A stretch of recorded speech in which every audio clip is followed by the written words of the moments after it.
Rawat, there is one that is stuck in my mind tonight, and this is when we're sitting out in the lawns of his residence soon after the special forces had gone up the South Pangong Tso range, and he said, well, I can't tell the story to anyone, but I'll tell it to you because you're an army officer's son and I trust you. And then he went on to narrate what happened that fateful night and the consequences of what could have gone wrong and the arrangements they'd made in case that operation failed. You know, I get goosebumps just thinking of what happened that night, the story that he told. I'm not at liberty to reveal all of what he said, but the fact that you had at the helm, Gaurav, a general who was willing to take that kind of a risk against an adversary whose weapon systems, whose strength of the armed forces is more than yours. It's not a battle any army man would want to get into, but if your nation needs to be defended, if military leverage is what you'd require, then he was willing to take that risk. And if it had gone wrong, it would have been all on his head. It later proved to be a tactical masterstroke because we were sitting on top of Moldo garrison with the Chinese having to look up each time they came out of their hutments. But he had the courage and the gumption to stay up that whole night and, you know, be very aware of the consequences of what could have potentially gone wrong. You're absolutely right, Rahul. You're absolutely right. And look at this combination. So you had Prime Minister Narendra Modi, someone who's willing to take very bold decisions. You have National Security Advisor Ajit Doval, again, someone who talks about offensive defense, and he's talked about it on more occasions than one. And you have General Bipin Rawat, and then you have the services. Now, General Bipin Rawat has taken very bold decisions even in the past, even when he was in Eastern Command, even when he was at Rangapar as 3 Corps Commander.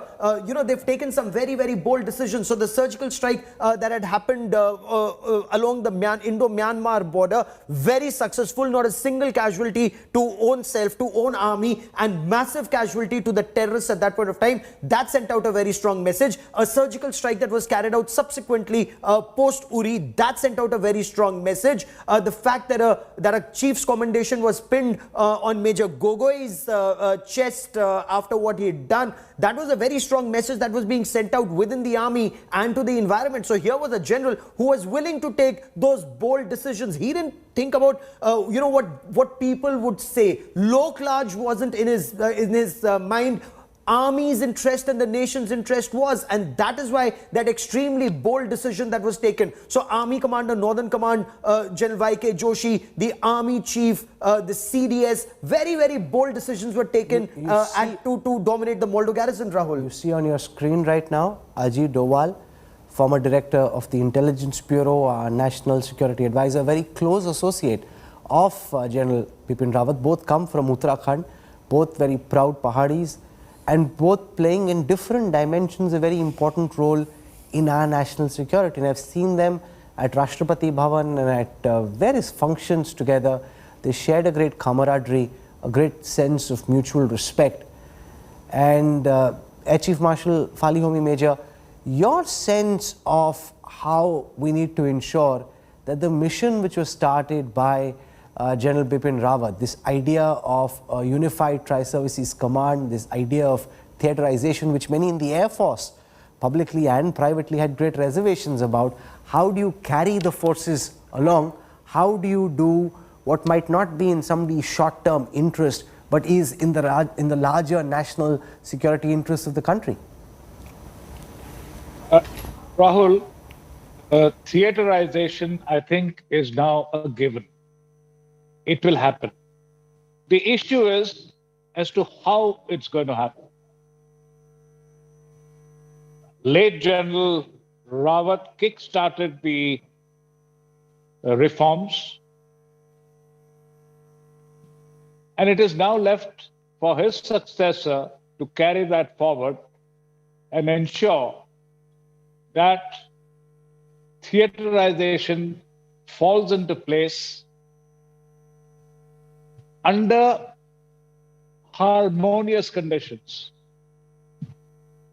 Let me expand a bit and say that, you know, in the United States, it was forced down the throats of the armed forces by an act.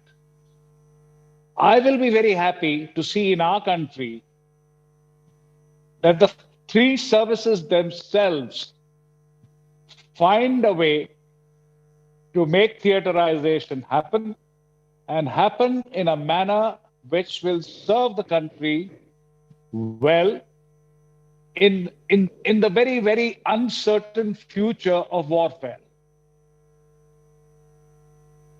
You know, any change which comes in takes time, and it takes sometimes for a reform, for a major reform like this, maybe a couple of years. We shouldn't be in a hurry, but do it the right way and make sure that when this, implementation is very, very difficult. Forming an idea, a concept is simpler than implementing it. What matters in the case of unified commands or theaterization is the implementation is very, very critical. And all three services need to put their heads together and find a fine and effective way of unified fighting and jointmanship. Now, to achieve this, we must understand that habit interference in the armed forces is the elephant in the room. Old thoughts, old traditions, old ways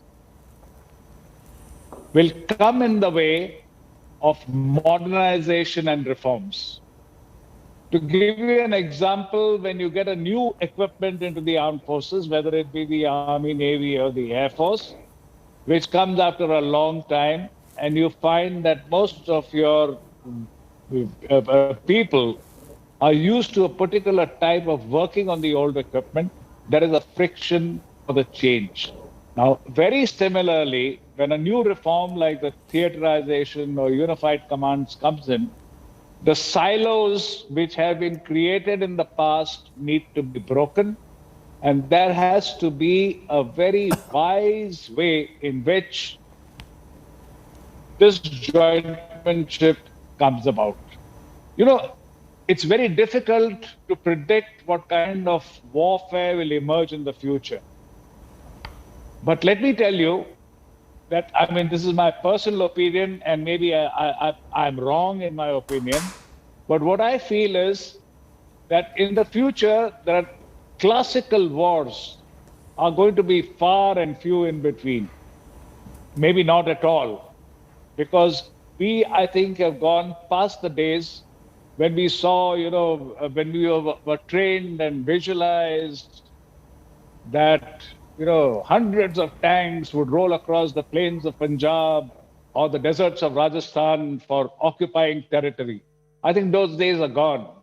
Today, in today's environment, and most likely in the foreseeable future, wars or conflicts are going to be short, swift, and very, very intense. And for that, what we need are unified units, integrated units of the three services to respond to a threat of this kind.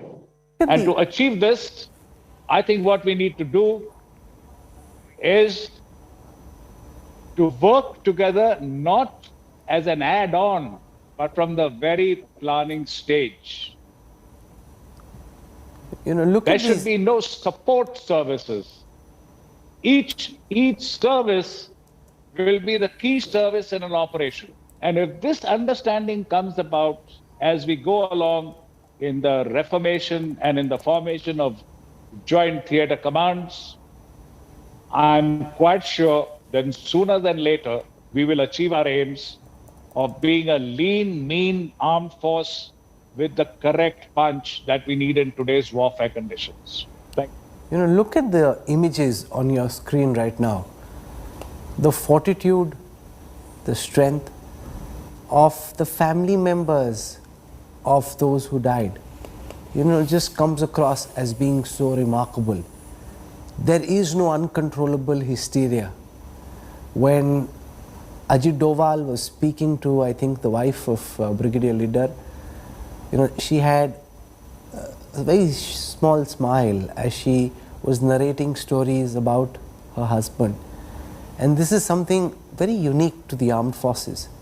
In any other such occasion, and I say this with no disrespect to any other deceased, but if there had been as much tragedy, so much death, the scenes would have been very different.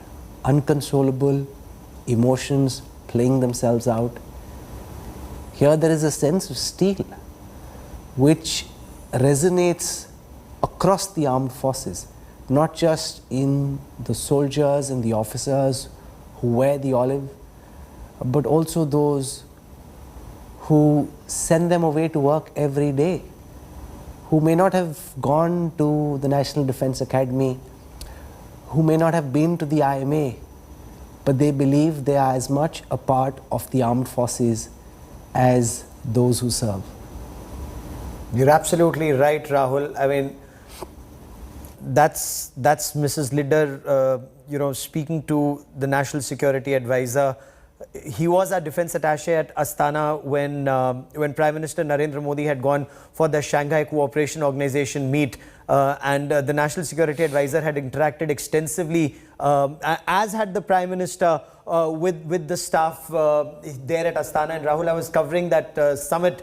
Then Colonel Lidder, he's a JACRIF, he was a Jammu and Kashmir Rifles officer, Rahul, Sena Medal, Vicious Seva Medal. Rahul, he had just been approved to take over a division in Jammu and Kashmir, and the fact that he was military assistant to the Chief of Defence Staff, what friends say that he could have taken a division of his choice that was falling vacant, but he said, send me wherever, I will serve, I am born to serve. Again, a second generation officer. His father was also in the armed forces, as was General Bipin Rawat's father. General Bipin Rawat's father was Lieutenant General Lakshman Singh Rawat. Again, these are second, third generation officers of the Indian Army. So it's that legacy that their families also carry forward. And that is why, I mean, when you look at Tarini and Kritika, General Rawat's daughters, or Ahana, the daughter of Brigadier Lidder, you just look at Fauji families like yours, Rahul, and it's just that it's one family out there right now, and Rahul, it's yet to sink in. It won't sink in for a long time, and suddenly it may just, God forbid, all come crashing down. Because there have been crashes, not often with a Mi-17, but a crash which involves the Chief of Defence Staff and such a large contingent as we see now. Defence Minister, Raksha Mantri, Rajnath Singh walking in, he made an address in Parliament this morning, and it was a lot of undue pressure which was being put yesterday on social media by some politicians, saying why aren't they announcing, It's not a World Cup victory that needs to be announced. You must respect those who are taking a decision about when such information is to be made public, making preparations to ensure that everything is in place. He's flanked by General Naravne, who's the Chief of the Army.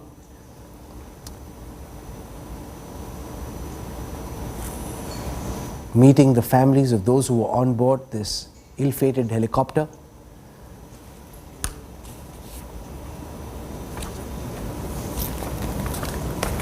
And what General Rawat was able to do was because of the length of the tenure that he had, first as Chief of Army, then as Chief of Defence Staff. He travelled and he knew more officers than most, more people, just by virtue of the fact that he had two commands right at the top. And therefore, the kind of bonds he had with people, officers across the country, were remarkable. And even to his credit, Rajnath Singh, the Raksha Mantri, has been able to, in his very earthy fashion, strike a very deep rapport with the soldiers and officers of the armed forces. They think he speaks for them when he's in China or when he's along the LOC, when he's at the LAC, not in China, but he's at the LAC, or along the line of control. The manner in which he speaks, the army and many in the armed forces like the manner in which he espouses their cause. He indeed does, Rahul. He speaks from the heart. he interacts with them, and these are officers and families who've also interacted extensively, even socially, whether it's at Rashtrapati Bhavan or at investiture ceremonies or at Army Day, Navy Day, Air Force Day. Now they're waiting for Prime Minister Narendra Modi to come. So there is a bond that they've shared. I mean, you look at Prime Minister Narendra Modi's expression yesterday, Rahul, at the Cabinet Committee on Security meeting that was happening after the crash. The Prime Minister had such a stern expression on his face. Again, this is someone the Prime Minister has interacted with very, very closely. Remember when that first raid was carried out along the Indo-Myanmar border and deeper. Here was a general who was able to assure the government that victory will be ours. Again, after the Uri terror attack, he was able to send across a message, yes, there will be a surgical strike, and yes, we'll be on top of the situation. Again, after Article 370, once again was able to send that message. And Rahul, you and I have interacted with General Bipin Rawat subsequently. There was a touch and go moment, people thought at times, but he was on top of the situation because he had the longest tenure as a 4-star general, first as Chief of Army Staff, then as Chief of Defence Staff. He was a general's son, so he knew the system inside out and harnessed it to keep India first, especially Atmanirbhar Bharat on defence. Again, very close to his heart, very close to the Prime Minister's heart. The drones that we are seeing at the line of actual control, made in India drones today, that's because General Bipin Rawat said, let our IIT boys do it, let Indian Air Force personnel do it, let them put their heads together, produce something, let's open our labs to them. And they've been able to produce results. In years from now, Air Chief Marshal Fali Major can tell us better. Years from now, we'll be making world-class equipment, God willing, even for export. And there, Air Chief Marshal, the belief of the man at the top is very crucial, because we've seen in the past service chiefs and those right below them who didn't necessarily have as much faith in some of the domestically manufactured weapon systems. It's not just a political mission. The fact is, if you're able to get some of these weapon systems going domestically through the Atmanirbhar Bharat mission, it is to the advantage of future generation of Air Force or Army personnel. And therefore, General Rawat's belief in Atmanirbhar Bharat when it came to weapon systems was pivotal in some of the decisions that have been taken, and the fact that even though there may have been some deficiencies at this moment, but the armed forces were willing to invest in systems produced by our ordnance boards or any of our companies domestically. Rahul, in the recent past, there has been a sea change in indigenization and the way we are going ahead. The example is the Tejas. The example are some of the guns which are being made here. And I have no doubts in my mind that given the encouragement right from the top, from the government, to all our, PSUs and private enterprises, we have the capability, we have the talent, and we have the resources to become Atmanirbhar. What I find is that perhaps the initiative required earlier was not there, and there was a little lag in this from indigenization happening. But there are many examples in the recent past, and yes, the CDS, I would say, was responsible to a large extent in insisting on this. And there is a change which is coming along today, because there is scope for the armed forces to look forward to local manufacture, because the talent, while it already existed, perhaps it was not encouraged in a manner that it is being done today. And that is thanks to the present government. You look at the startups who are making excellent drones in the country. I had the opportunity of seeing a couple of demonstrations a little while ago here in Bangalore, and it certainly is impressive. Can I partially agree and partially very respectfully disagree? And I'll tell you why. Because to a great extent, General J.J. Singh, it is the message that goes from the top. You know, when some of these weapon systems, and you could pick any, you could pick the new drones, you could pick a rifle that's domestically manufactured or something more complex like the LH or the LCA. When you see it, if the man at the top says, you know, yes, this has potential, this can serve our needs, you know, it's Indian, let's do it. That's one message. And if you say, no, this is deficiencies, we can import from Russia, we can import from France, and why bother, it kind of sets to my mind, you know, the tone antenna. And I think one of General Rawat's unique contributions was his belief in Indian defense systems, very passionately espoused, despite deficiencies which may be witnessed at this moment, but the long-term benefits which he believed in very strongly and pushed through with all the conviction that he carried, General JJ. Yes, Rahul, you're right. I think the privatization of the defense industry, which was considered a holy cow till recent times, has made a lot of difference. It has shown that we have the capability. It has given us confidence in producing things within India. And let me say, as an infantryman, and Rawat was also an infantryman, I believe that we should have had the best of small arms by now. And it's only now that we are going in for a joint venture with the Russians to produce an AK-203. And that AK will be a world-class weapon.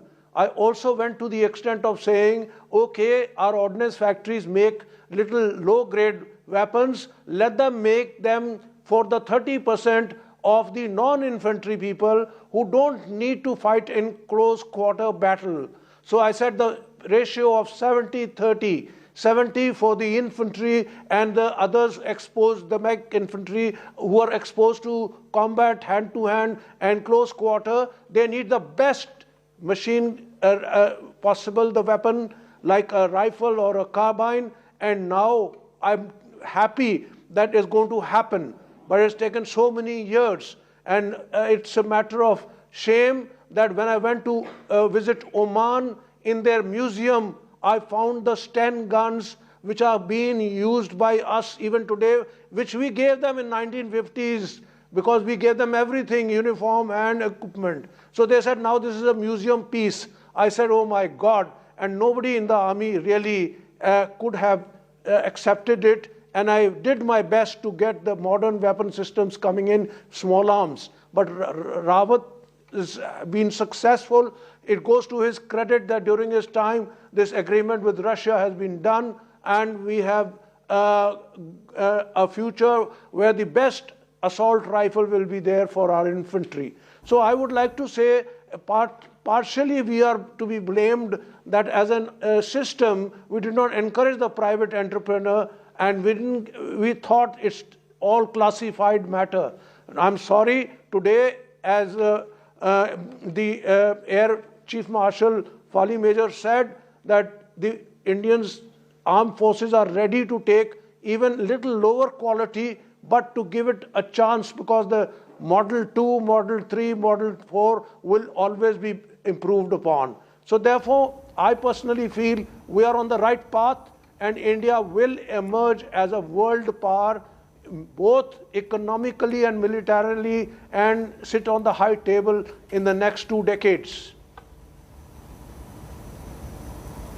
And that would truly be, Admiral Madanjit Singh, one of General Rawat's most important accomplishments, this belief. You know, we just heard the Air Chief Marshal say theaterization is now a done deal, it's here to stay.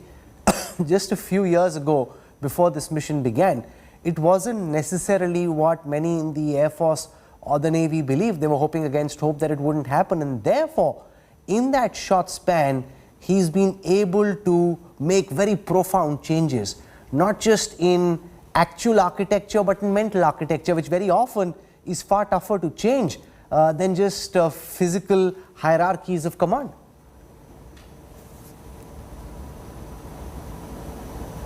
Was that question to me? Yes, sir. No, first I want to just correct a couple of statements that have been made by other panelists. The Navy was the first off the block for indigenization. We started our indigenous warship production in 1960. Since then, we've made several ships, and as you all know, we've just commissioned a submarine. We've just commissioned the latest stealth destroyer, and we're about to commission the new aircraft carrier. So, Navy has, I must say, that even on behalf of my service, former service, that we've always been the first ones to start on indigenization.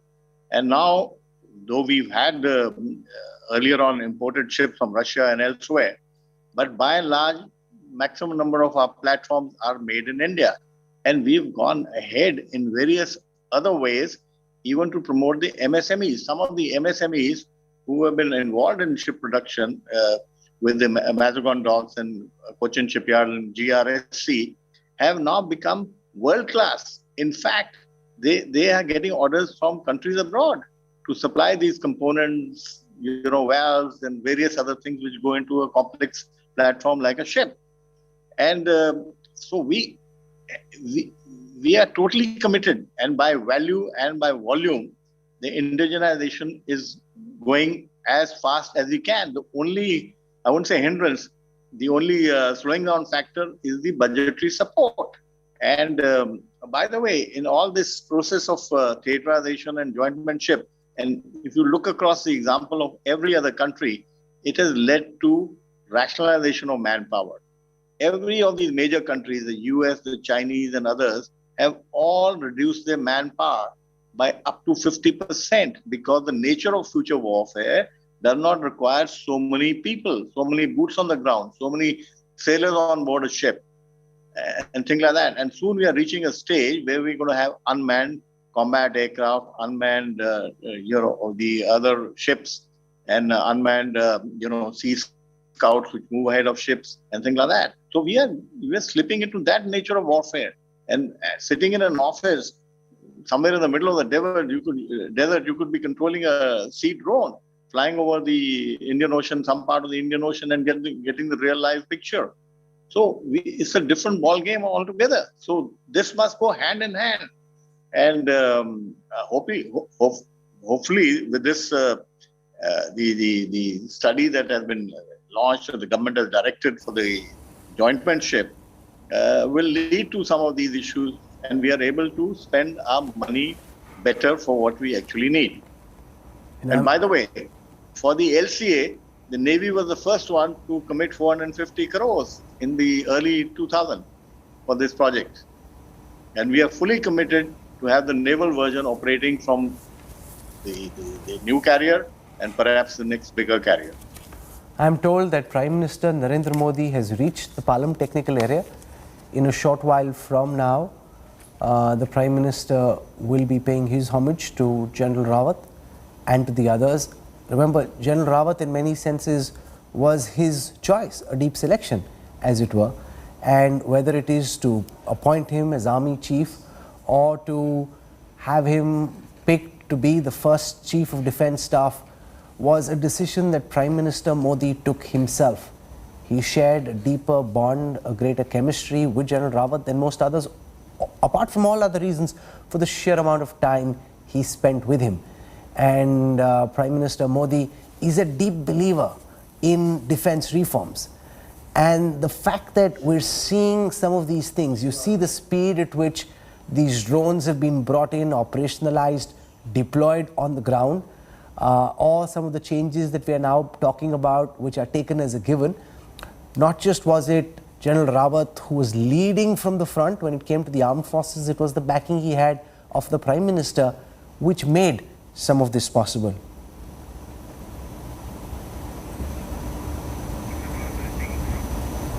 There are these lines from For the Fallen, which I just want to take you through as we wait and we see the Prime Minister's cavalcade come in to the Palam technical area. That's the Prime Minister's cavalcade coming in. They shall grow not old, as we that are left grow old.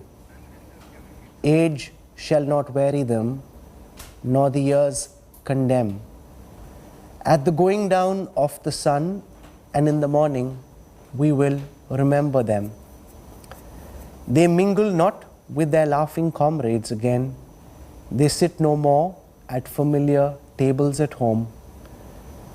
They have no lot in our labor of the daytime, but where our desires are and our hopes profound, felt as a wellspring that is hidden from sight. To the innermost heart of their own land they are known, as the stars are known to the night. As the stars that shall be bright when we are dust, moving in marches upon the heavenly plain. As the stars are starry in the time of our darkness, to the end, they remain.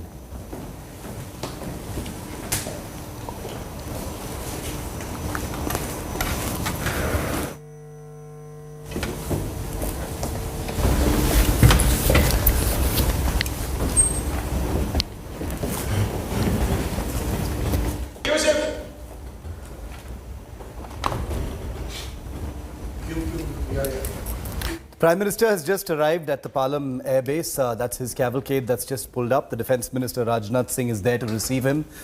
He will be entering the hangar in just a moment from now. There the Prime Minister is. He's just gotten out of his vehicle. The families of the 13 persons who've lost their lives are in there. The Defence Minister and the other dignitaries have already met them. And here's Prime Minister Narendra Modi now entering the hangar, escorted by the Chief of the Air Staff, Air Chief Marshal Vivek Chaudhary, the Defence Minister on the other side as well as the Air Officer Commanding of the Palam Base, escorting the Prime Minister as he walks towards the Tiranga-clad caskets to lay a wreath to begin his Shraddhanjali ceremony. और ये श्रद्धांजलि मंत्री की ओर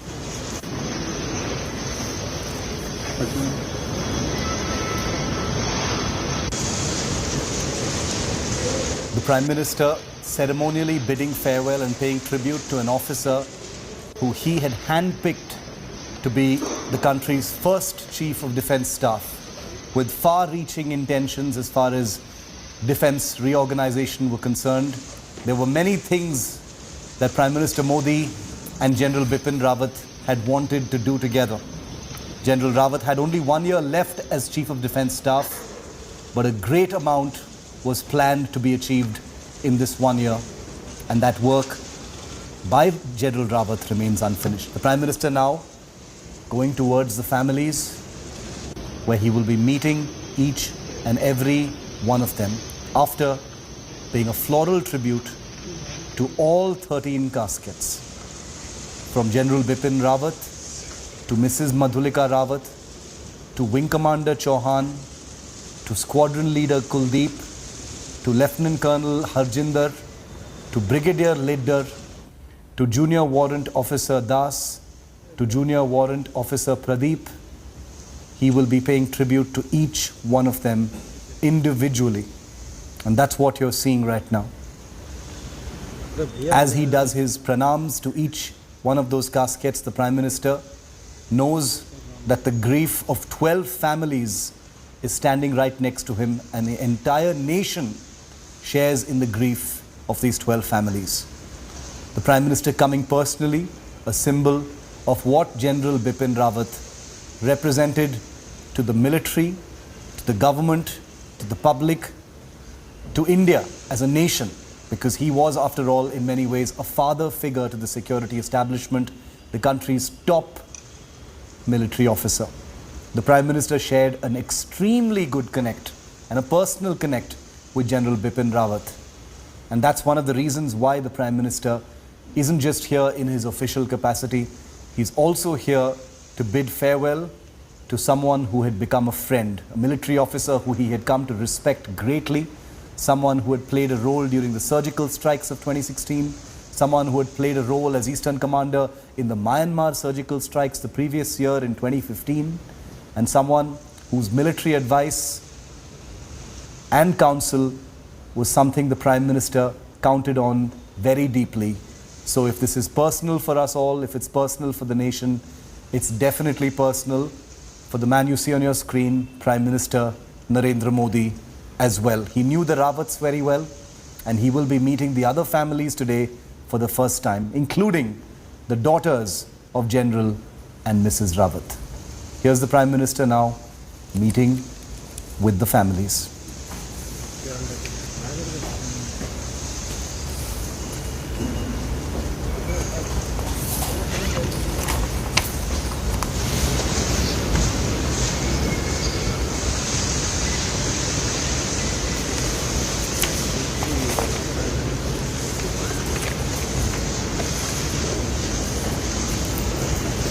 Prime Minister, with an individual pranam to each and every family member, young and old.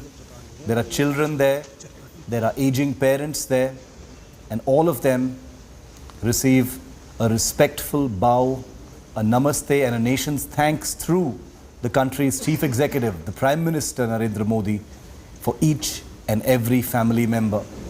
In this gesture, he tells them that he shares their sense of loss, and that the government, the country, the public, through him, they stand by each and every one of these 12 families who've gathered in this hangar, an obscure hangar at an airbase in the national capital.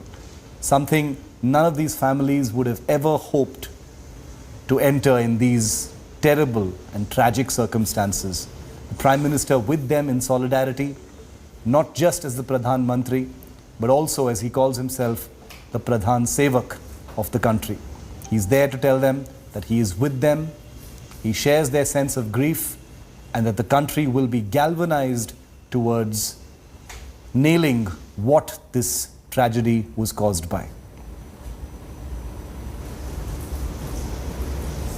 In a few short minutes from now, the Prime Minister will be followed by President Rajnath Kovind.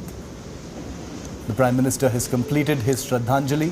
He's being escorted back to his vehicle. The cavalcade is awaiting to now take the Prime Minister back from the Palam Airbase. The ceremonies are kept as brief as possible, keeping in mind the families who have been gathered there for the last couple of hours. They've been there since before 7:30 p.m. when the bodies had arrived, and therefore, with no intention to prolong this ceremony, the Prime Minister leaves, and in just a few minutes from now, the President, who as you know is the Supreme Commander of the Armed Forces, will be there to bring to an end today's Shraddhanjali by India for General Rawat, Mrs. Rawat, and the 11 souls on board ZP-5164, the helicopter that crashed at noon yesterday. Defence Minister Rajnath Singh now making his round for his Shraddhanjali and to meet with the families.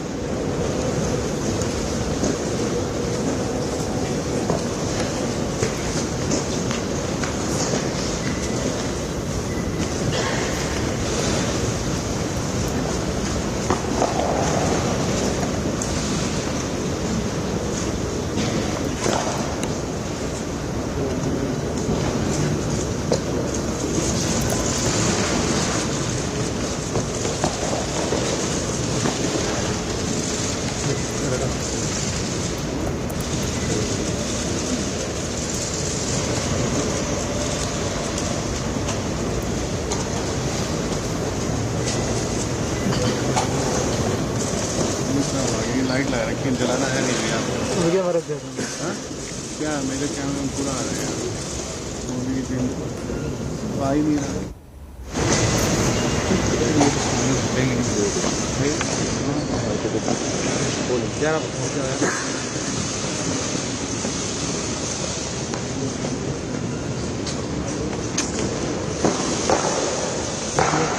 से भी तो कर सकते हैं।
जब कोई देशभक्त देश के लिए अपनी जान कुर्बान कर देता है तो उनका समर्पण, उनका बलिदान अपूर्णीय होता है।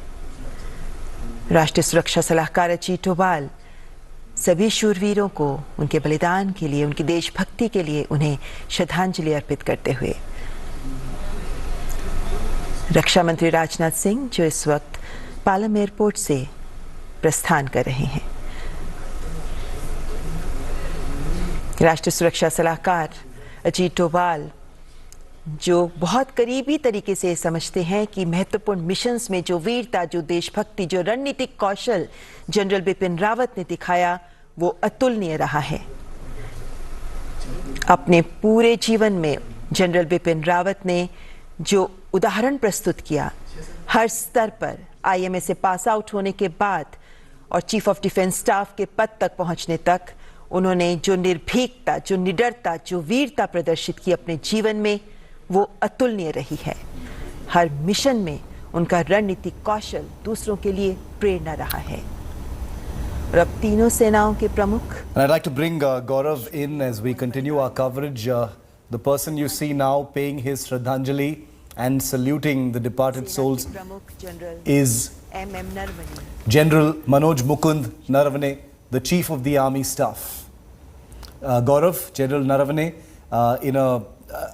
one can only imagine, the thoughts that are going through the senior leadership's mind right now. General Rawat was the previous army chief, a father figure in the military.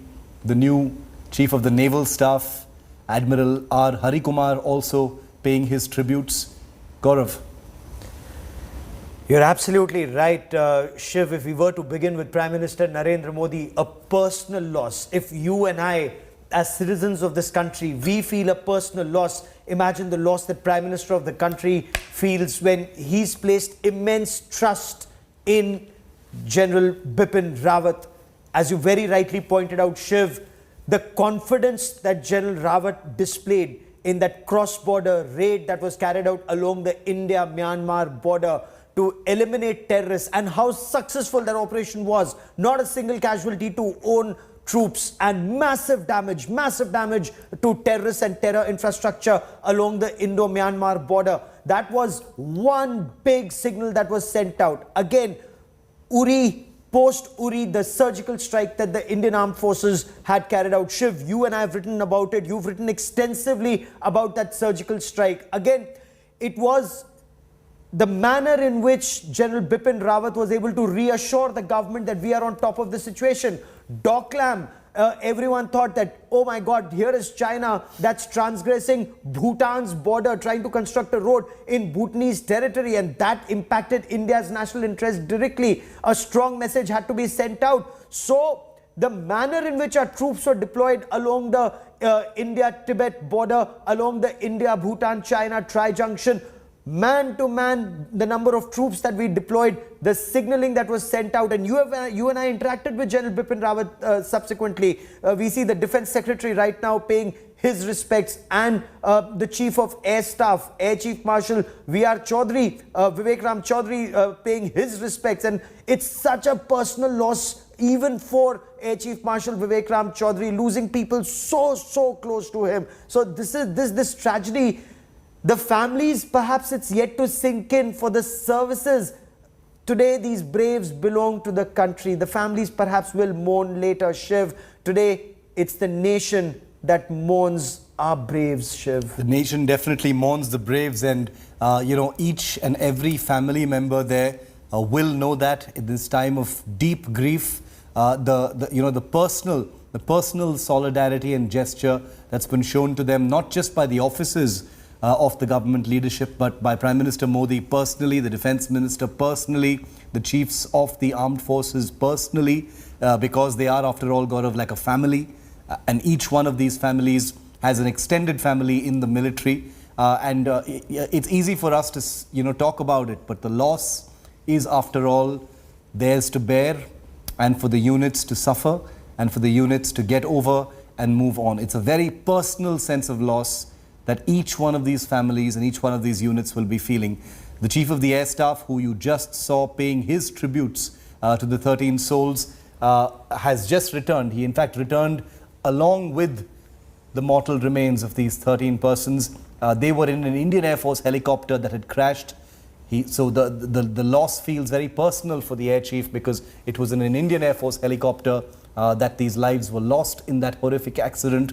The two pilots, the two young pilots, Wing Commander Chauhan and Squadron Leader Kuldeep, were also lost. Two young junior warrant officers, Das and Pradeep, also tragically killed in this crash.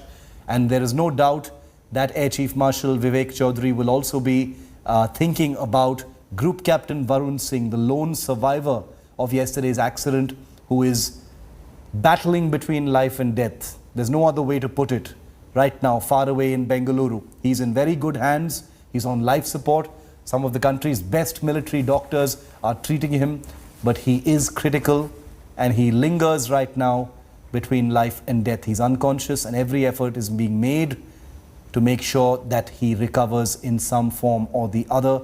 So our prayers, not only with the families of those who were lost, but also with the family of Group Captain Varun Singh, who miraculously survived yesterday's accident when 13 others were so tragically killed. And may we also remind all of our viewers that so intense was this terrible, terrible accident that the positive identification of only 3 persons so far has actually been made. General Rawat, his wife Madhulika Rawat, and his military advisor Brigadier Liddar.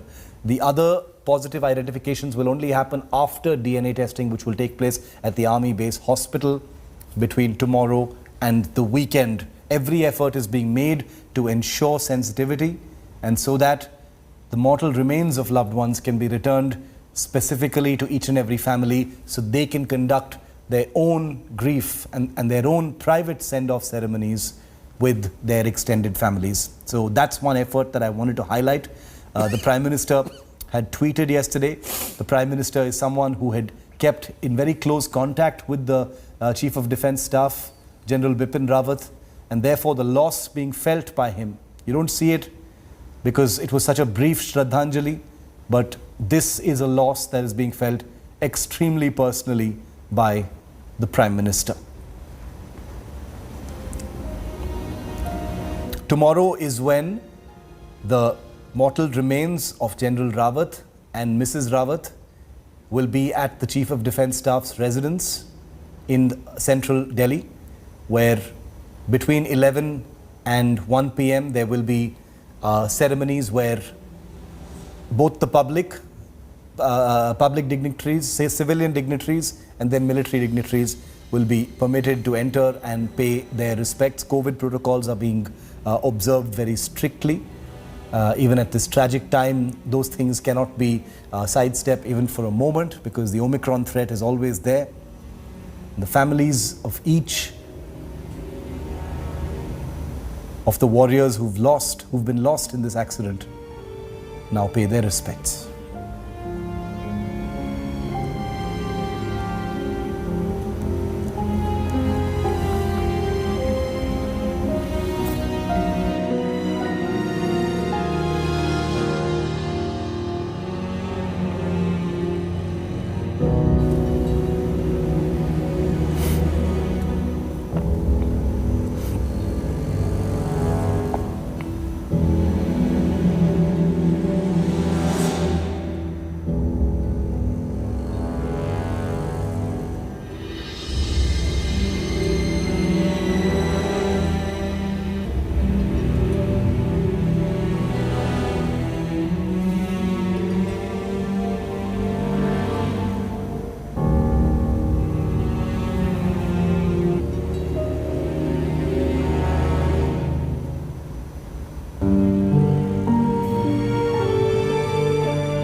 मना कर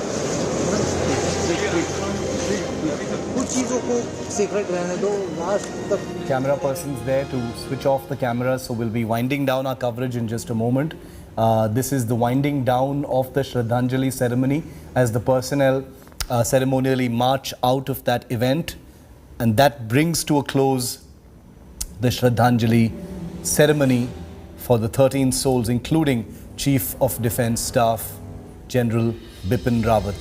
Heartbreaking images of the pranams that have been offered to the departed souls, the brave souls who lost their lives so tragically and in such an untimely fashion in yesterday's helicopter catastrophe in Coonoor, in Tamil Nadu.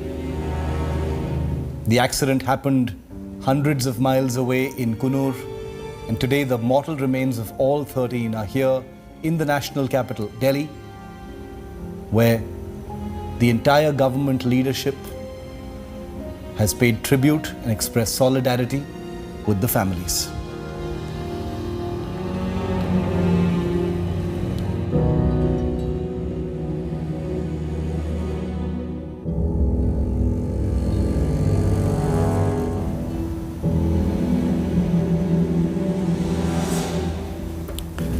And I want to get in a view from two very well-known defense veterans, Air Marshal Anil Chopra of the Air Force, Lieutenant General Sanjay Kulkarni, Shaurya Chakra from the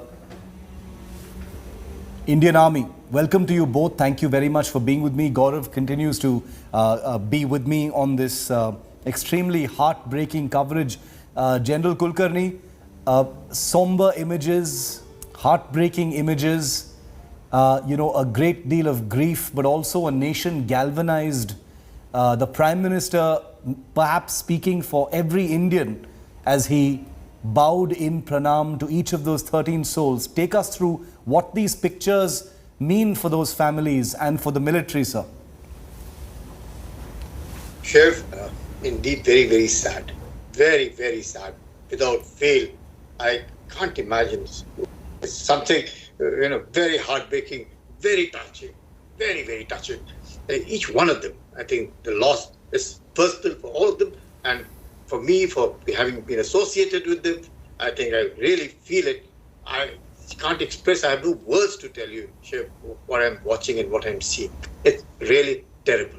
I sincerely hope such things don't happen again. But whatever the reason it is, of course, the Court of Inquiry will reveal, and when being headed by an Air Marshal, an experienced person, he would be able to get back, and it's a tri-service Court of Inquiry. We would get to know to the root cause as to why it has happened, should not have happened, but then that is why it is called an accident. After all, it is an accident that has happened, but definitely very, very touching, very, very touching, and something that is also, the whole nation seems to, something which I believe you me, it was very difficult to even imagine the whole nation, the kind of trust, faith that the government had posed in General Bipin Rawat and his loss.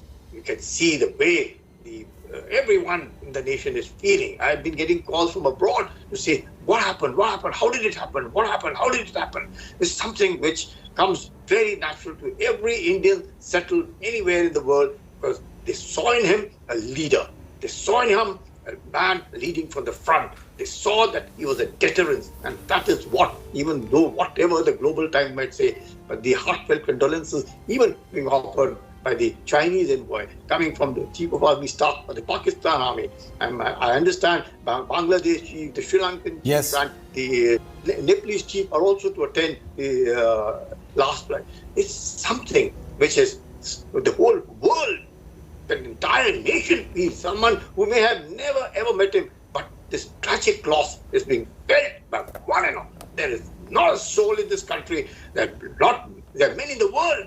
Look at the response from Russia, America, world over, that this is something they really feel that here was a leader who stood up and who meant business, and he made it forthright. Some people may not have liked what he said, but he said what he wanted to say, and he was appreciated for it, and a thorough gentleman, an honest man, a man of integrity, a man of character. And what a graceful lady was Mrs. Rawat. Yes. I've known both of them. excellent couple. I feel so bad that we've lost such a fantastic family. And the whole India today, the whole nation stands as a family, bidding farewell to our brave warriors. Each one of them, brigadier leader, was just to take over a division. Yet another staff officer, Narendra Singh, wonderful person. He used to be called a smiley adjutant. Fantastic man, each one of them. Where Varun, I hope he survives. I hope he gets out of this, because the way he's fighting is a real Shaurya Chakra. And the way he's fighting, I'm sure he will come out of it stronger than ever before, because that is the way it is.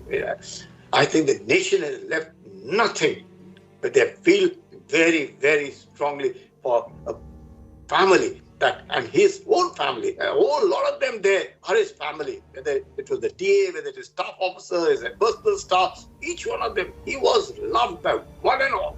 And that is what can be seen today. It's out in the open. Every man today you talk to in the country or abroad, I tell you, Shiv, they feel very, very bad.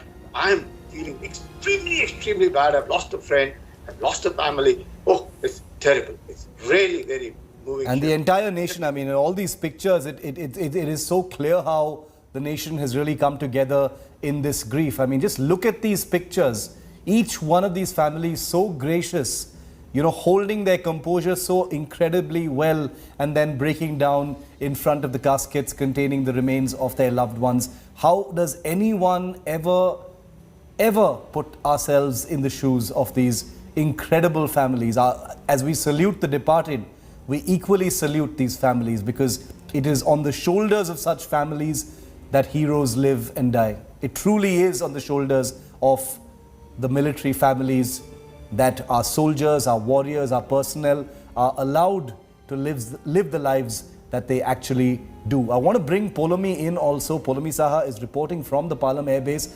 Polomi, an extremely somber Shraddhanjali ceremony has come to an end.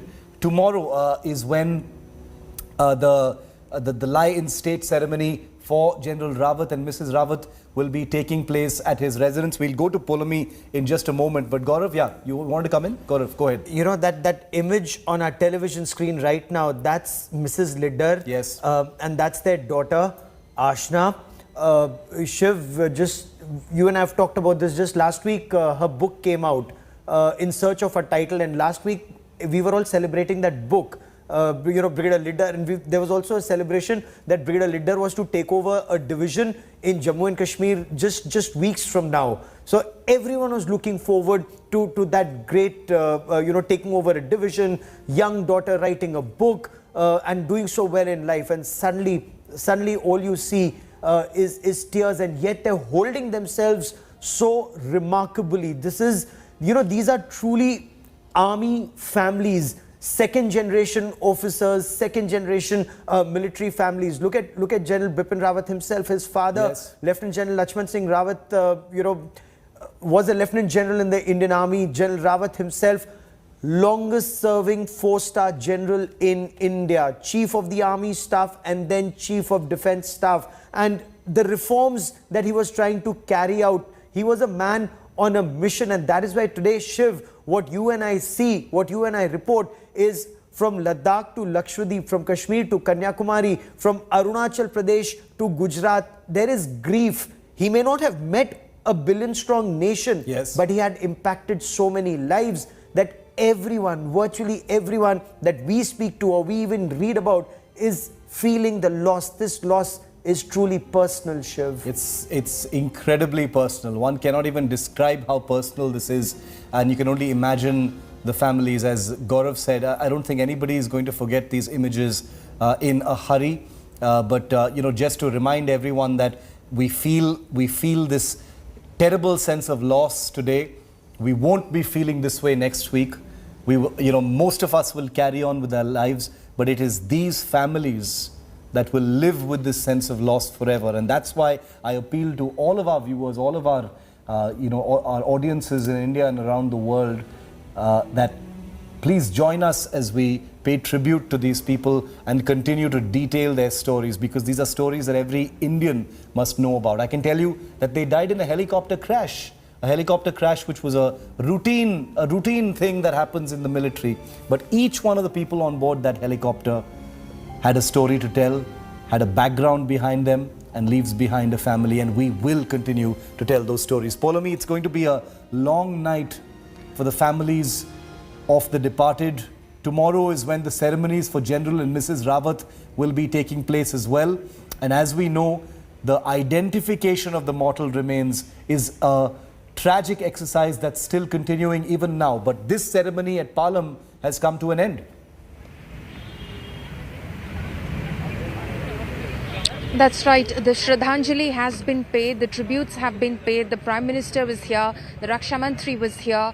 The chiefs of the services were here. The NSA was here as well. They paid their tributes, but a very, very somber atmosphere over here. In fact, even over here, you know, the policemen, Shiv, who've been standing guard past these barricades, which in fact on the other side of it is the VIP gate from where the cavalcades of the dignitaries were going in, the VVIPs were going in.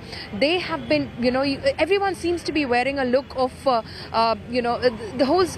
the fact that everyone seems to be grieving, that everyone seems to be processing what has happened, because it has been a shock which everyone across the nation has felt collectively. But like you rightly pointed out, Shiv, for those families out there who have been holding themselves together incredibly, it's baffling to see how they've not broken down, but it's a loss that they're going to feel forever. You and I will carry on, but they're going to feel forever. And tomorrow, when they lay their loved ones to rest for one final time, that's just going to be a heartbreaking scene to watch as we report as well. But the nation, of course, will continue to grieve for a very, very long time, Shiv. Absolutely. The country's top military officer, General Bipin Rawat, was on that helicopter. His two daughters were also there. They also met with the Prime Minister. I want to bring in Air Marshal Anil Chopra, who's a very well-known Indian Air Force veteran as well. Air Marshal Chopra, extremely tragic, heartbreaking scenes being seen here as a farewell is paid to the 13 departed souls, including the Chief of Defence Staff. Our thoughts are also, Air Marshal Chopra, with the lone survivor of this terrible crash, Group Captain Varun Singh. We are still thinking of him also in our prayers. He's fighting for his life in Bengaluru, sir. Yes, Shiv, firstly, very touching moment, very touching ceremonies, very important ceremonies.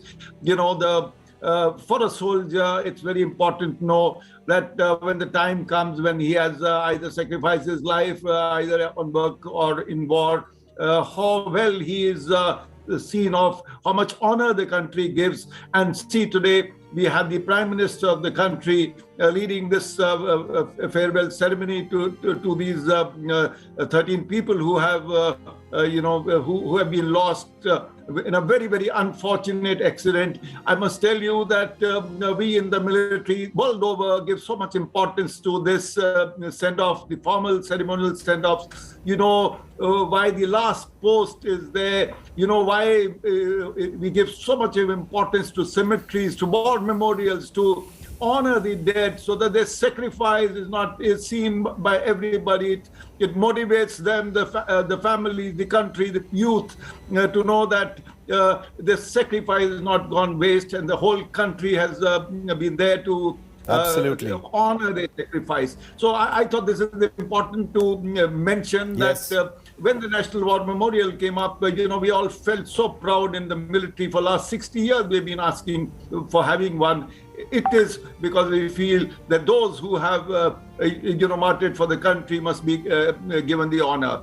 Yes, I agree with you that Group Captain Varun is now moved to the hospital in Bengaluru, in the command hospital. Yes. They have the best facilities. They have the best burn center facilities over there. The Shaurya Chakra, who got Shaurya Chakra just now in Independence Day. Yes. He's saved in LCA.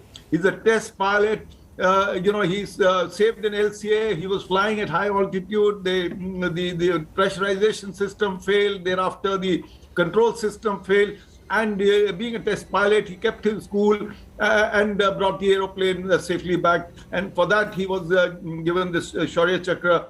And we understand things are not easy. The degree of burns had been very high, but the Air Force quickly moved him, by air to Bangalore. And we sincerely hope. Our salutes to the families. We saw during the ceremony just now the composure, the pride in a way to say that, okay, they were very proud of their husbands and fathers and,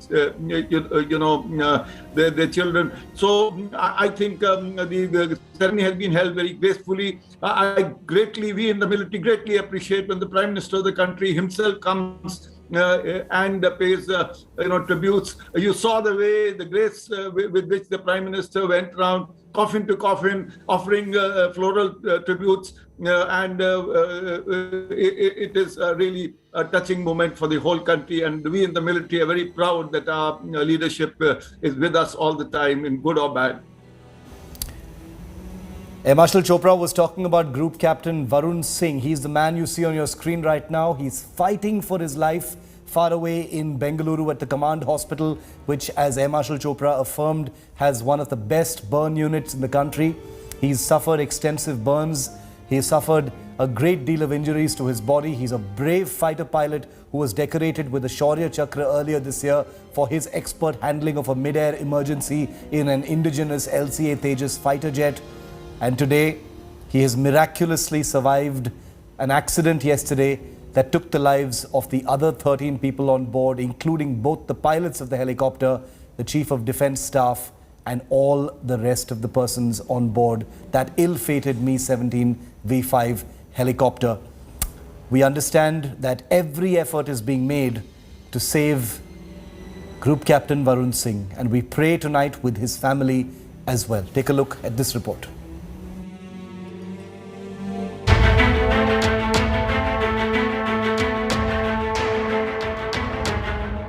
He was pulled out of the wreckage of the Mi-17 V5 helicopter alive. Group Captain Varun Singh, Shaurya Chakra, the lone survivor of the horrific tragedy. He was breathing but had severe burn injuries and was rushed to the military hospital in Wellington by emergency services. Group Captain Varun, directing staff at the Defence Services Staff College in Wellington, was escorting the Chief of Defence Staff, General Bipin Rawat, and his entourage to the Staff College, where he was to deliver a lecture. Defence Minister Rajnath Singh in Parliament on Thursday gave details of Group Captain Varun's condition. Crash site से survivors को recover करने का भी प्रयास किया। उस अवशेष से जितने भी लोगों को निकाला जा सका, उन सबको यथाशीघ्र वेलिंगटन के मिलिट्री हॉस्पिटल पहुंचाया गया। कुल 14 लोगों में से 13 लोगों की मृत्यु हो गई। Group captain Varun Singh Wellington के मिलिट्री हॉस्पिटल में लाइफ सपोर्ट पर हैं और उन्हें बचाने के हर संभव प्रयास किए जा रहे हैं। Group Captain Varun is a true survivor. He was awarded the nation's third highest gallantry award, the Shaurya Chakra, for his amazing grit, determination and valor. In October 2020, then Wing Commander Varun was test flying a Tejas light combat aircraft on a test sortie. With deft handling of the aircraft, despite the fighter plane pitching wildly, he brought it under control, choosing not to eject, but to land the aircraft, putting his life at grave risk, but saving a valuable national asset and lives on the ground. Group Captain Varun Singh, a fighter pilot, a role model for many, was posted to the Staff College to motivate future commanders. Group Captain Varun is a second-generation officer hailing from Uttar Pradesh. 1 billion prayers are now on for his speedy and complete recovery. Bureau Report, India Today. I want to bring in India Today's Nolan Pinto, who joins me live from Bengaluru for a quick update. I wanted a quick update on Group Captain Varun Singh's condition right now. Nolan, what can you tell us? When can we expect? Okay, we'll get to Nolan in just a moment. Gaurav, prayers in for Group Captain Varun Singh at this point of time. A miracle escape, but in what condition? He's in a critical condition at this time, Gaurav, literally lingering between life and death. Shiv, prayers for the family, prayers for his speedy recovery, and he is a survivor, as Air Marshal Chopra was also pointing out, and as our report pointed out, Here is Group Captain Varun Singh. He's a directing staff at the Defence Services Staff College, Shaurya Chakra, the nation's third highest gallantry award. Why? He's a superstar in the Indian Air Force. Now, when he was flying in high altitude, so this was a test flight, he was a test pilot. They were testing the aircraft to see, the pressurization of the cabin. They were testing the flight control system. He actually took the aircraft to its extreme and the pressurization failed. So he brought it down to low altitude. He appreciated, and look at his appreciation of the situation. He appreciated the problem, brought the aircraft down, the light combat aircraft Tejas down to low altitude so that pressurization wouldn't be an issue. Then the aircraft started pitching and yawing very desperately because the flight control system was lost. So what was the first reaction? And Air Marshal Chopra can tell us better. The first reaction is you jettison, you eject, you bail out and let the aircraft crash in a safe area so that there's no damage to ground. But that would be loss of crores of rupees and an asset of the nation. So how does this young officer, though a very experienced fighter pilot, how does this officer think? He says, no, let me try and save it. What does it say about his situational awareness? G-forces, 5G, 6G, 7G, or maybe 8. Air Marshal Chopra, and you can tell us better. Yet he managed to get the aircraft down and land safely. That is why he was awarded a Shaurya Chakra. And he's such a role model for younger pilots because they want to be a superstar like him. We just pray to God he survives. He's survived this. He survived, of course, with grievous burn injuries. There are other injuries. We pray to God he survives and lives to tell us more about what happened here and how he'll continue to inspire future generations of air warriors. Incredible. Air Marshal Chopra, you want to add to that? The incredible feat. Yes, absolutely. Please go ahead. Yeah, Shiv and Gaurav, I must tell you, when you read the citation for his Shaurya Chakra, the two keywords are cool and composed and calm. This is the kind of, character this person is made of. When you become a test pilot, having been a test pilot myself, I must tell you that this is one most important quality because test pilots are normally testing aeroplanes which are new. There are, there are uncertainties, there are new systems, and therefore it is very important. Not only are they technically very knowledgeable to understand the various systems and subsystems, but they are also supposed to be very cool and calm to take charge of this situation. And now, both this type of emergencies I have had, but in separate flights. Pressurization failure. Yes, whenever you have a pressurization failure, the first thing you must do is quickly come down to a lower height so that the ill effects of low pressure do not affect you. But the more complicated emergency is the flight control system. And as Gaurav rightly said, that they were, pitching movements and sideways movements of the aircraft uncontrolled. And the pitch here was giving high Gs, and under those circumstances to remain calm, to take emergency actions, to go to some standby system, to recover the aircraft and take a decision not to eject. Ejection means two things. One is the loss of an expensive aeroplane, risk to you, and also on the ground, the aircraft to crash somewhere and, cause damage or loss of life.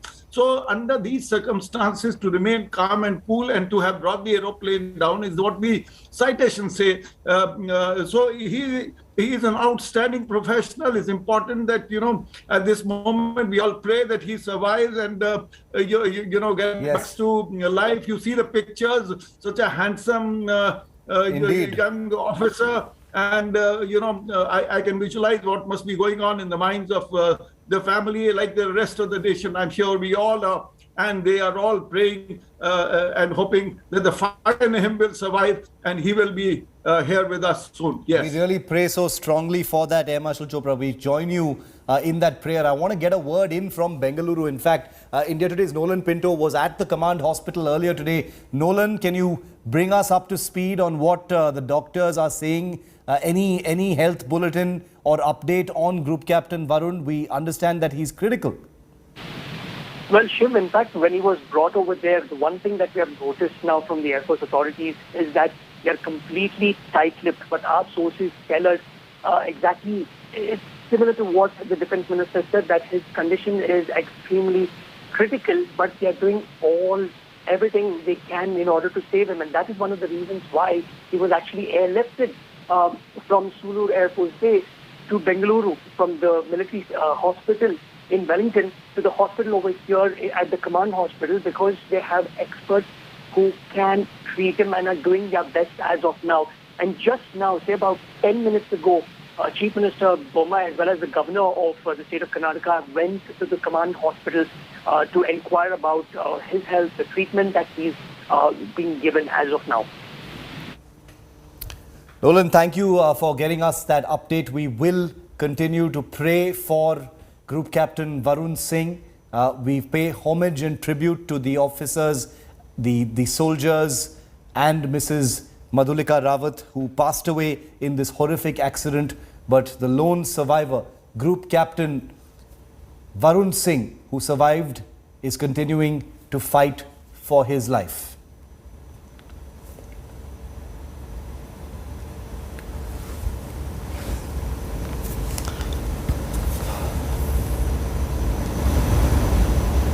The family of Group Captain Varun Singh is in Bengaluru right now. They would have reached Bengaluru. He's an officer who hails from Uttar Pradesh.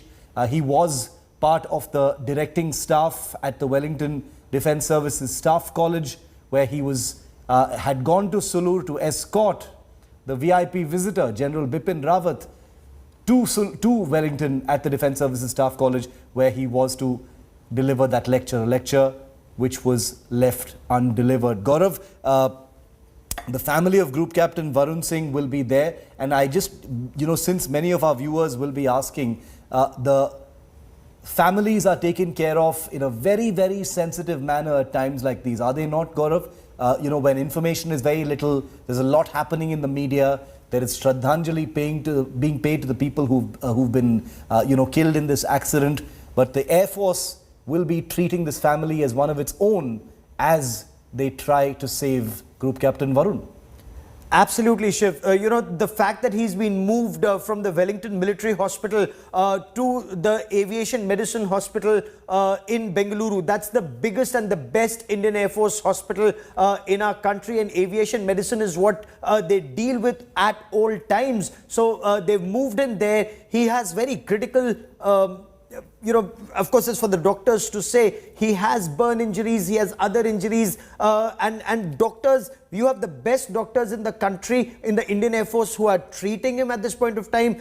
They're also telling the family what the latest is, and then of course there are prayers for his speedy recovery. He again comes from a military family, Shiv, yes. From Uttar Pradesh, and it has been so amazing interacting with some of these brave officers. He won his Shaurya Chakra. He was awarded his Shaurya Chakra for that marvelous feat of saving the Tejas light combat aircraft. And he was, the directing staff at the Defence Services Staff College. So he was a role model. He was an inspiration. You send the best to the best institution of the Indian Armed Forces, whether it's the National Defence Academy, the Indian Military Academy, the Officers Training Academy, then Staff College, then Higher Command, Senior Command, NDC. This is where the cream of the armed forces undergo their training, for the Air Force, as Air Marshal Chopra can tell us better, College of Air Warfare, or the NDC, as General Kulkarni can tell us better. This is where the cream is trained, and they're trained by the best. So you can imagine Group Captain Varun is amongst the best. The fact that General Bipin Rawat was going to lecture them goes on to show the importance he commanded, the respect he commanded in the hearts and minds of our braves. Gaurav, we've got some breaking news coming in. Before we go to our guests, we've got some breaking news coming in, and this is something that I specifically wanted to highlight because this demonstrates the complete lack of decency, ethics and honor by our northern neighbor China. China, a country that we are currently in conflict with in Ladakh, has decided to mock and jeer India as India is in grief. And China will be paying a very heavy price for this terrible, terrible lack of choice, this terrible choice of actually using these words. The state mouthpiece Global Times has basically put out an article to say that the death of India's defense chief shows a lack of combat preparedness and professionalism. China, never known to have many ethics when it comes to propaganda against its rivals, has just demonstrated that the death of India's topmost military officer is not a time for decency, but a time for juvenile, despicable, unethical, dishonorable propaganda by the Xi Jinping dispensation. Gaurav, not surprised at all, but in many ways, China has shocked us once again by its pathetic, filthy behavior and comments. Shiv, you've actually hit the nail on its head. This just shows China's frustration. China, that claims it is going to take on the United States of America, has been frustrated so much that it can, it failed to make India buckle under Chinese pressure. On the contrary, there were brave generals, like General Bipin Rawat and so many others. When India did a quid pro quo operation, China was taken aback. Because we were dominating the Moldo garrison. And China has been frustrated ever since. And China initially thought perhaps with 2 or 3 divisions, it could make us buckle under pressure. It didn't happen in Doklam. It hasn't happened in Eastern Ladakh. And China is now putting in additional men and material both in Xinjiang and in Tibet. Yes. That shows China's frustration, total lack of character, total lack, if I may, of officer-like qualities. Total lack of clarity, total lack of humanity, a total lack of decency. We always knew that China has no ethics even when it comes to its own people. But Global Times, which is a state mouthpiece of the Xi Jinping dispensation in China, has basically mocked a country in grief today. Let this never be forgotten. No matter how you regard China, let this always be remembered. Don't let the Chinese explain that the Global Times says its own thing. It doesn't represent the government. It is a wing of the Chinese government, and they have mocked India's lack of preparedness and professionalism over the death of General Bipin Rawat. Grieving families still crying and doing their namastes over the caskets. And that is the message that official state media of China has put out. Let that never be forgotten. I'm ending the show here. We're back with much more after this very short break. We will continue to bring you reactions from around the world. Unethical China aside, the huge amount of admiration that General Bipin Rawat enjoyed across the country. Gaurav and I are back right after this. नाम, नमक, निशान, वफादारी और इज्जत, इन 5 तत्वों पर एक सैनिक की नींव जड़ी जाती है।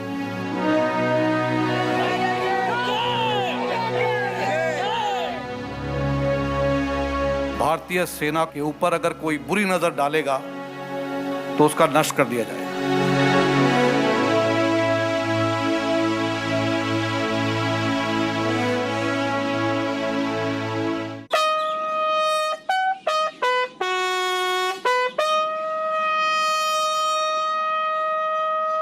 It's 7:20 already. The kickoff's in 5 minutes. When are you back? 11:30. Super. Get all the boys. We have the entire place to ourselves, man.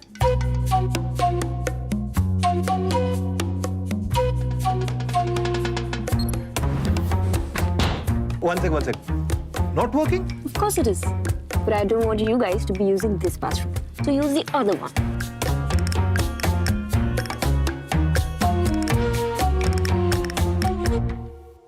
How do you like your tea? It's lovely. But what a beautiful teacup. You know, my mom's got the same set. I'll just use the washroom.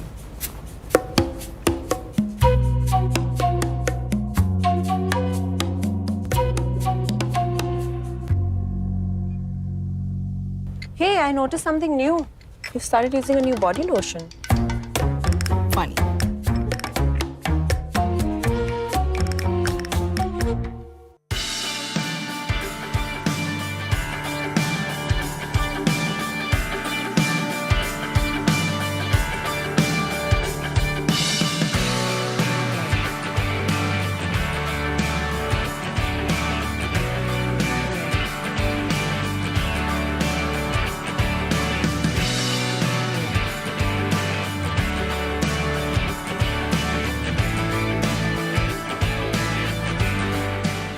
Team India कराएगी तुमसे dandiya, team Pakistan दिखाएगी आसमान, team Nepal बुरा करेगी सबका हाल, real survivor से दुश्मनी दुश्मनी तेरी बहुत भारी पड़ेगी, ठीक है बेटा।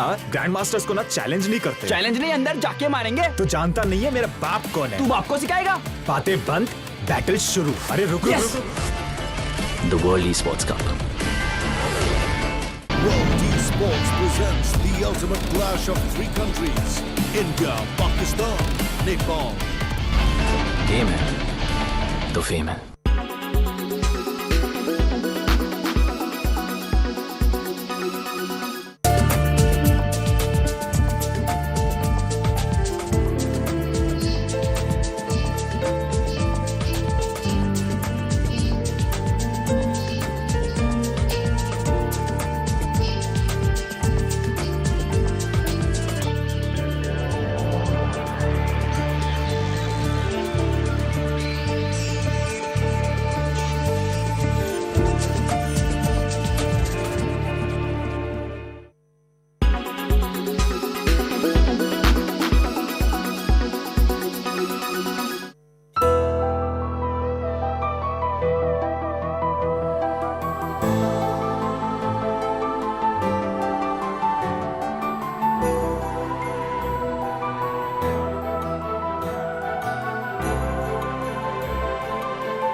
You are watching India Today.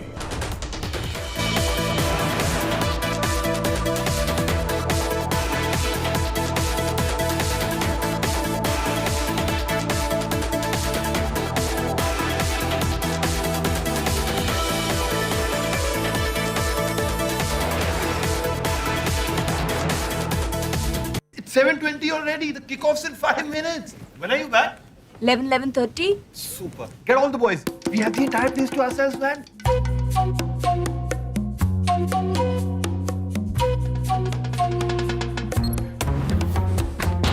One sec. Not working? Of course it is.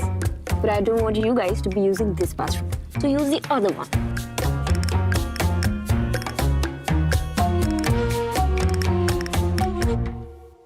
How do you like your tea? It's lovely. But what a beautiful teacup.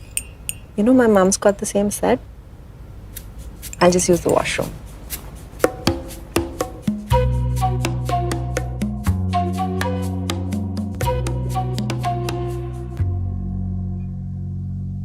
Hey, I noticed something new. You've started using a new body lotion. Funny.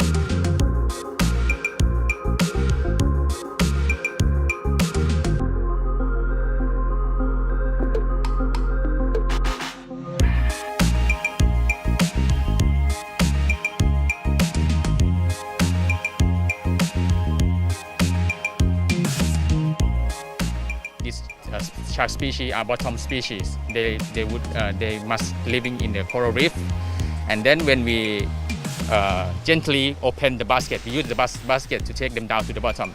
When we open gently, and the sharks are going out themselves, and then stand still, adjust themselves to the environment, and then they go.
You are watching India Today.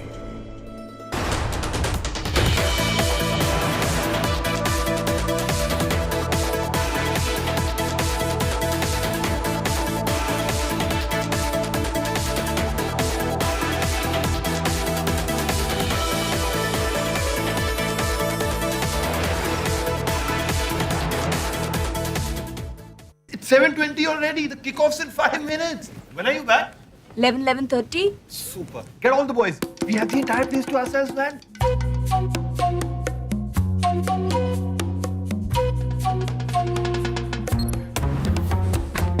One sec. Not working? Of course it is. But I don't want you guys to be using this bathroom. So use the other one.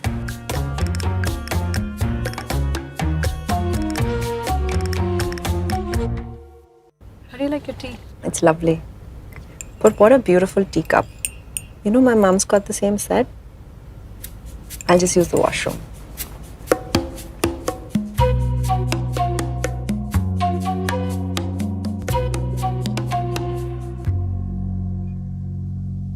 Hey, I noticed something new. You started using a new body lotion. Funny.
Co-powered by Blue Dot. If it's important, Blue Dot it. In association with Hetic Fittings. Make your furniture work beautifully. Tata Motors. Evolve to electric.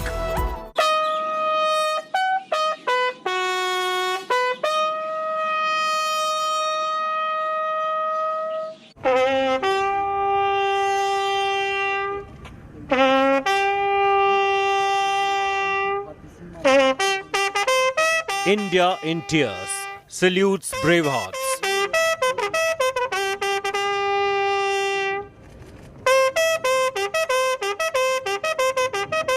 Prime Minister Modi pays tribute to heroes.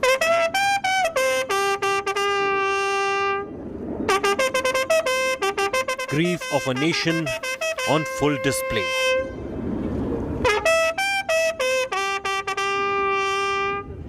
Military loses a father. India, a soldier.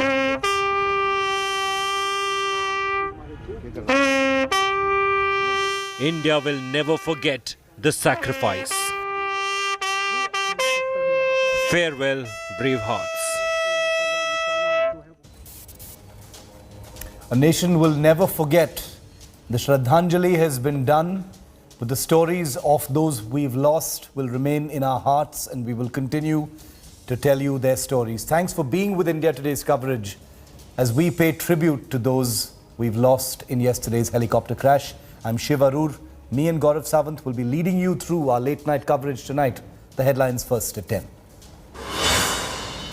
Prime Minister Modi leads tribute of 1 billion people to General Bipin Rawat and the 11 Bravehearts and Mrs. Madhulika Rawat. Emotional families attend the Shraddhanjali ceremony at Delhi's Palam Airport.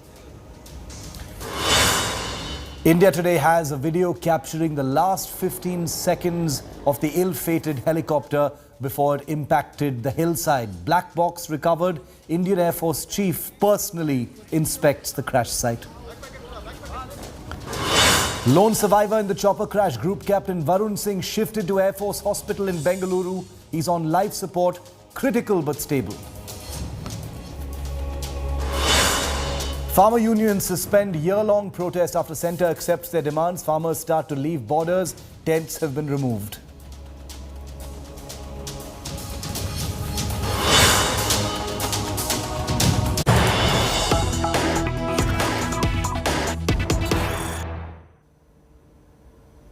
Just when you think China cannot sink possibly any lower, they come across and come along to surprise you and prove you wrong once again, because an India that is in mourning right now for its top military officer, his wife and 11 brave souls on board a military helicopter, the Chinese government has officially insulted India, the Indian people, the Indian military and the Indian public, showing absolute lack of ethics and honor.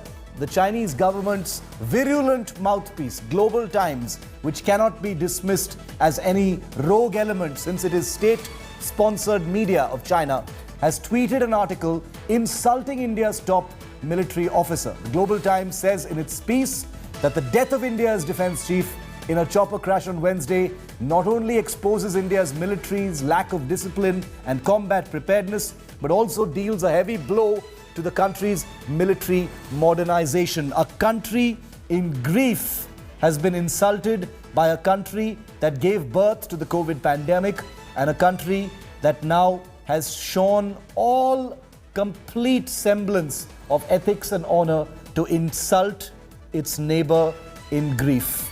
Even in conflict, even in war, there is an honor code. There are certain things you simply do not do. But China, through its state-sponsored organ, Global Times, has done precisely that and shown the world and shown every Indian tonight that there is no low that China will not go to. India Today's Foreign Affairs editor Geeta Mohan is with me. Gaurav Sawant continues to be with me. Geeta, in many ways, I didn't think this would happen. At the back of my mind, I wondered if China could sink this low, but they clearly have.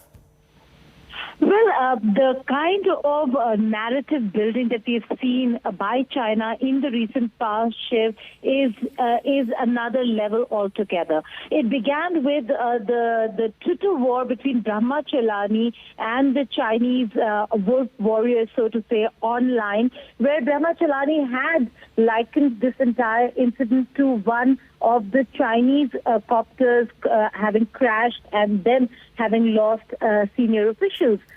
To which the Chinese then started this entire war on Twitter about how questioning India's capabilities. And it just goes to show that even now, while the Chinese envoy in India tweets and condoles the death of General Bipin Rawat and 12 others, the Chinese machinery, when it comes to building this narrative, continues. So it is rather disappointing to see what China is doing. But what does one expect of a country that shows no respect for their own in terms of respecting the ones who died for them, for their country, let alone expecting any kind of respect for a country such as India, a country that they consider right now an enemy. Incredible. Gaurav, your view on this? I have to say that maybe I was naive and I thought that maybe there is some limit to the lack of ethics that China has displayed in the last 18 months. But they've proved us wrong again, Gaurav. So, Shiv, this is a part of information warfare. This is a part of psychological warfare that China wages against India, because militarily, China has realized that all China's efforts to browbeat India have failed, whether it was at Doklam, where India stared China down and General Bipin Rawat had a key role to play in those operations, or in the quid pro quo operations that India undertook, again, to send a very clear message to China. India wants peace, but not at the cost of China continuing its salami slicing on Indian territory. It may have been acceptable in the past. It's no longer acceptable anymore. So there's a very clear message. China is frustrated, and China's frustration is becoming even more apparent, because this article, it's not just very poor journalism. I mean, anyway, nobody credits China with any form of journalism whatsoever. It's also extremely it's poorly written, it's poorly drafted, put together, and it doesn't convey the fact except bring out China's frustration that it hasn't been able to browbeat India. Point one. Point two, China is under intense global pressure. There's a diplomatic boycott happening of China's winter games, of the Olympics in 2022. Very so true. Chinese are virtually frothing in the mouth, and it shows. It really shows. You know. Okay, Gaurav, you want to take a question with Ambassador Sajjanhar? Go ahead. Go ahead. Sure. We'll get his reactions. Ambassador Ashok Sajjanhar joins us on the broadcast. Ambassador Sajjanhar, I'm sure you've read this drivel put out by Chinese official media. Some frustrated undersecretary probably in their Ministry of External Affairs, in their Foreign Office, perhaps somebody who may have had to remove the name Muhammad from his name in China, may have ordered this article written. But what do you make of it? You know what I have heard about it. First thing, Gaurav, I never waste my time in reading Global Times, frankly. Because, it is, as you put it, it's drivel. It is government propaganda by China, and I have seen enough of it to waste my time in further reading it. But what I have been told is that it mentions that it speaks about flaws in the Indian army structures, security, etc. The only thing I can say is, that this is another part of the Chinese psychological warfare, information warfare, the gray zone warfare that we've been talking about, basically trying to demoralize the enemy and trying to win a war without firing a single shot. And while, India is mourning, the whole country is mourning, and but it also firms up our resolve to stand up against our enemies and basically to carry forward the task that General Bipin Rawat had started. When the country is getting together with this resolve, it is for Global Times and for the Chinese government and Communist Party mouthpiece to come up with such sort of absolute rubbish is again trying to demoralize. So I will not spend time, waste time in focusing on it at all, but basically look inwards here and do whatever we need to do. And I'm sure that the country, the leadership will be quite determined and full of resolve to achieve what we need to do. Ambassador Sajjanhar, please continue to stay with me. We also have Anil Trigunayath, who's also a former diplomat with us, and we wanted to get more reactions on this. Granted that the Global Times is drivel, the Global Times, tends to put out this, these mind games and, playing with emotions, trolling kinds of pieces, to try and play mind games with their adversaries. But at a time like this, one would have expected a certain amount of ethics and measure, even from someone like the Global Times. Sir, what do you think? Mr. Trigunayath, are you surprised at all that China would use a country that is in grief at this time to mock in this horrible, unethical, dishonorable manner? Well, this is actually, as you know, Global Times is said to be the mouthpiece of the government. Yeah. But very often what comes out of it is a lot of trash and kite flying most of the time. And that is something, it is a trash and it needs to be treated like a trash. And as far as India's modernization or strengthening its army and its forces is concerned or its defenses are concerned, Chinese have had a taste of it in recent times. And this is a process that will continue. And we had a very tragic incident. The country is mourning the death of General Rawat and others. But at the same time, it does not mean that we have become weakened by that. That definitely there is a leadership, and the leadership will continue to work on strengthening our defenses. So I don't think we need to give any attention to this kind of a rubbish. And as Ambassador Sajjanhar has said, and we just need to move on and just sort of just ignore this. I mean, that's what I would say. Or is this far more sinister, Ambassador? Is this actually grey zone warfare being waged by China because they realize Militarily, their attempts have failed. I also want to bring in Sushant Sareen, Senior Fellow at the Observer Research Foundation, joining us on the broadcast. Ambassador Trigunyat, please stay with us. Ambassador Sajjanhar remains with us on this special broadcast. Sushant Sareen, is this grey zone warfare? Is this China trying to demoralize India, saying you're not battle ready, your forces are not prepared, your pilots are not disciplined, at a time when they are going through worse in their country, their soldiers are unable to fight in that ultra high altitude, and the casualties they've suffered, that they're hiding from their own nation?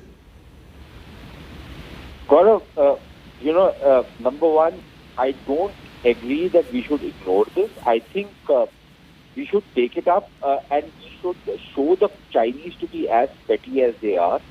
But frankly, if the Chinese really think that we are unprepared, we are indisciplined, we are such a, a tin pot kind of an army, why don't they try us out? When they tried us out, they found out what our armed forces are all about. And they regretted it. If the Chinese, and given the Chinese think, because the Chinese want to fight wars which they think they've already won. With India, they've always not had that kind of a situation, whether it was Doklam, and I'm not just talking about Doklam and what has happened in Galwan and Eastern Ladakh, but I'm talking about, let's go back, after the 62 war, the way we regrouped, we've taken on the Chinese. Yes. So, look, there is a section of population in India which tries to make the Chinese look 10 feet tall, which they are not. They're actually 5 feet tall. And frankly speaking, if they want to try us out, they can try us out. But the Global Times is a bit of a loudmouth. They are obnoxious. They're all of it. And yet we should not ignore it because it's an official mouthpiece. Yes. Even the Pakistanis, who I don't expect any decency from, at least officially from the ISPR, there was a decent statement, the army chiefs and the chairman joint chiefs of staff, gave their condolences and all of that, which is a decent thing to do. Yes. The people of Pakistan did not show that decency, because if you look at the Twitter handle and you look at the reactions of the Pakistanis, I did not expect anything better from them. And so I was not surprised. But from the Chinese, this kind of a thing actually shows, and there's only one Hindi word which shows कि अपनी औकात दिखा दी इन्होंने, how घटिया they are, how petty they are. Absolutely. And frankly speaking, Gaurav, and I feel very strongly about it, because I happened to meet General Rawat a couple of times. Yes. Immense respect for the man. I didn't always agree with him, but the greatness of the man was that even when you did not agree with him, he was somebody who could take it, that somebody is disagreeing with you, and he could take it, in the spirit of things. Absolutely. It was not that I was disagreeing with him because of certain things, but, it was an intellectual disagreement, and he would talk about it. No, and he would try to explain it to you, because I've had, you're absolutely right, Sushant Sareen. Shiv and I have had a number of conversations with General Bipin Rawat about theaterization, about indigenization, and he would try and get his point across. He would try to convince you. It wasn't like a 4-star general was trying to force his point down your throat. He was trying to convince you about his point. Stay with me, Sushant Sareen. Group Captain Amitabh Ranjan, he's a former Mi-17 pilot who joins us on the broadcast. Group Captain Amitabh Ranjan, I wonder if you wasted time reading that drivel that's come out of Global Times in China, where they say that our pilots showed lack of professionalism. They should have either waited or flown around the cloud or gone back, or perhaps our servicing is poor. So they have absolutely no idea what's happened, and yet they have an opinion. Is that grey zone warfare? Is that psychological warfare? And has China failed completely at it and exposed, as Sushant Sareen says, their aukat? To start off with, Chinese army per se is an army of conscripts. They are not professional army. They are not professional army. We are the largest standing army in the entire world. This factor should be understood by all the viewers and anybody who is interested in knowing about our military powers and what is our military capable of. We are standing army. We are professionals. We are not people who are taken out of school, kicked into joining the armed forces, serve for a mandatory period of 3 to 5 years and then kick back into their professions where they have to perform for the state. Here, people who join, they join voluntarily. There are no criminals which join armed forces, unlike in some very advanced countries where people with some criminal records are asked whether you want to have a jail sentence or you would like to join armed forces. They join armed forces. So we are a professional army, and I'm a very proud member, veteran of the same armed forces. Yes. Now, to say that our professionalism is questionable, I guess if we can be questioned, then the question should be put back to them. What is your achievement? What have you ever achieved? What did you do? They haven't done anything except stealing technology from around the world. And we have thankfully never done that job.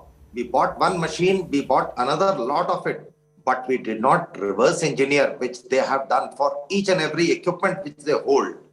And very rightly said in the market, yaar ye Chinese maal hai, zyada din nahi tikega. So that is the sentiment. Is that equally true of their armed forces? Is that equally true? And do the Chinese also realize it? कि ये Chinese माल है नहीं टिकेगा. It may try to browbeat you. It may have the money. China may have the money to influence some minds across the world to paint them as if they're 10 feet tall. Major General Dilawar Singh also joins Shiv and I on this special broadcast.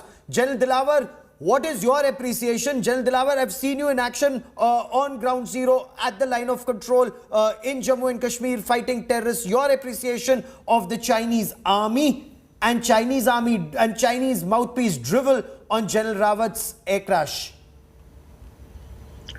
Firstly, I would like to say that we can laugh at it. Why should I be serious about what Global Times writes?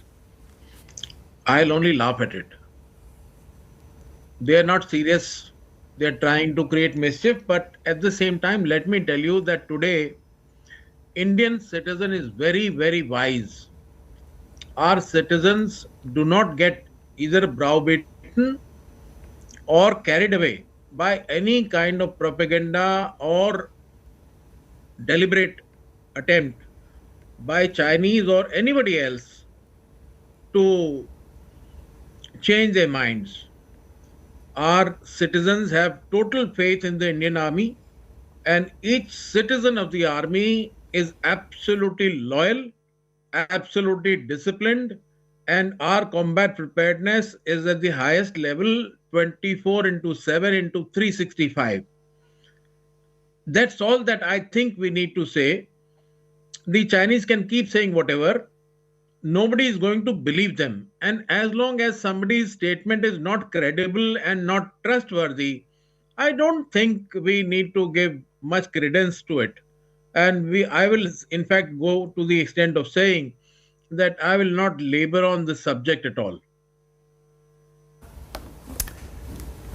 This is a story that we will continue to track. We just wanted to briefly deviate from our coverage of the Shraddhanjali ceremony to tell our viewers that our northern neighbor is busy doing precisely what nobody really expected them to do, sink to this unethical, dishonorable low level to actually mock a country in grief. So I just wanted to tell our viewers, like Sushant Sareen said, it's not a good idea to ignore these mind games. Let's tackle these mind games and show the world what China's aukat, as he put it, really is. And that's what we've done here on India Today. Okay, now we're done with China. Let's get back to showing you how the country began to bid farewell to the Chief of Defence Staff, General Bipin Rawat, his wife, Mrs. Madhulika Rawat, and the others. These are images and glimpses from that tearful, heartfelt, heartbreaking ceremony at the Palam Air Base, where the 13 souls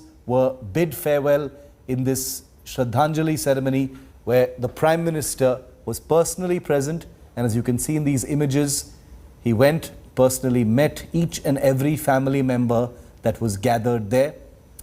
The mortal remains had arrived by a special aircraft from Coonoor earlier in the evening. As we continue to bid farewell and pay tribute to those who were lost in the shocking tragedy yesterday, we must never ever waver from our quest for the truth, the question that's on every Indian's mind. Why did that helicopter crash? Why are we having to grieve today for the country's top military officer and 12 others in a VIP helicopter flight?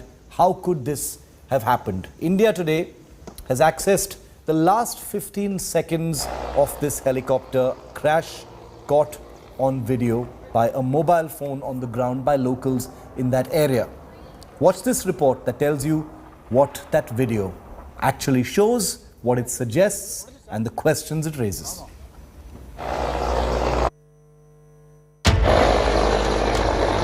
The frightful last moments of the ill-fated chopper carrying Chief of Defence Staff General Bipin Rawat, wife Madhulika and 12 defence personnel. Caught on camera by a group of unsuspecting youngsters on ground in the Nilgiris mountains. The chopper can be seen and heard roaring overhead, with no apparent wobble and maintaining what looks like a steady course, but dangerously close to the foliage on the ground, navigating through foggy and misty skies, with apparent bad weather and low cloud cover. The youngsters can be seen stopping on the path, wondering what's going on. The video then catches a loud booming explosion sound in the background as the chopper, now not on camera, crashes into the terrain. Taken aback, the group of young residents are seen exclaiming, "Has it crashed?" The video then abruptly stops, but not before giving some important insight into what exactly went wrong seconds before the fateful mishap. Was it the bad, blinding, misty weather, which often grips these parts of Nilgiris at this time of the season? The helicopter was definitely flying low because this area, you could see that the entire back area is completely covered in mist. Around 11 o'clock, this whole spot will be covered by mist. And generally, any kind of helicopter sortie that starts from Coonoor and coming to Wellington base, they actually, from that crash point, either take a left or a right. On the left side, there is a hill that is almost twice the size of this one, which is completely covered by mist right now. And that's the only way they can go. And on the right side, but generally they prefer the left side. And as we speak, you could see the mist is setting in over there. And this is the most kind of unfortunate part. Did the weather cause cockpit disorientation?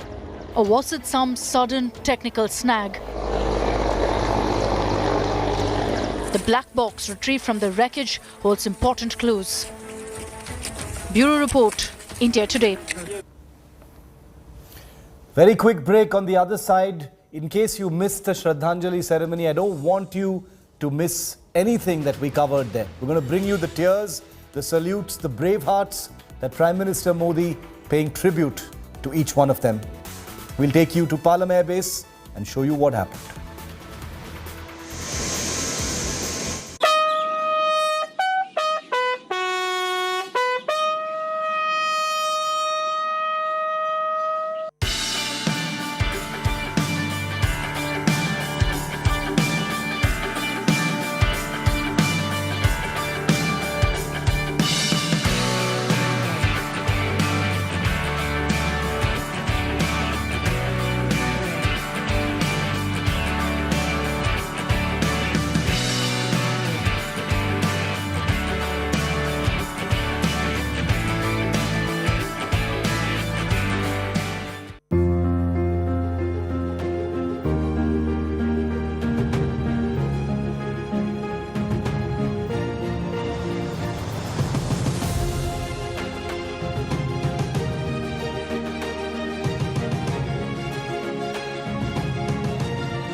India Today Group, India's democratic newsroom.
India is in mourning after Chief of Defence Staff General Bipin Rawat's death, along with his wife and 11 servicemen who also lost their lives in that tragic helicopter crash.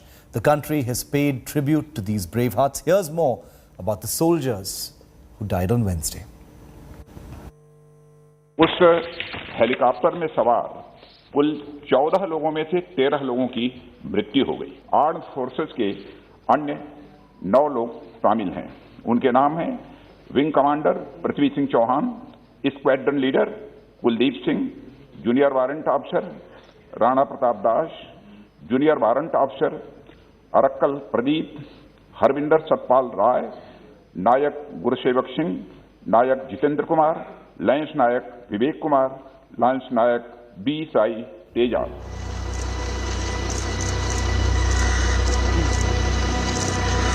From the topmost military officer to armed forces jawans, India mourns the deaths in the Nilgiris chopper crash.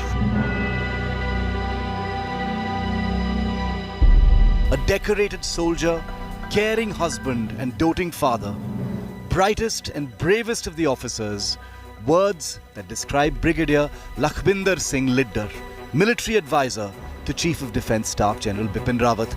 The brigadier is survived by his wife Geetika, a school teacher, and a 16-year-old daughter. 32 साल से इकट्ठे रह रहे हैं। उसकी जो personality थी हंसमुख, मिलनसार और बहुत ही अच्छे नेचर का था।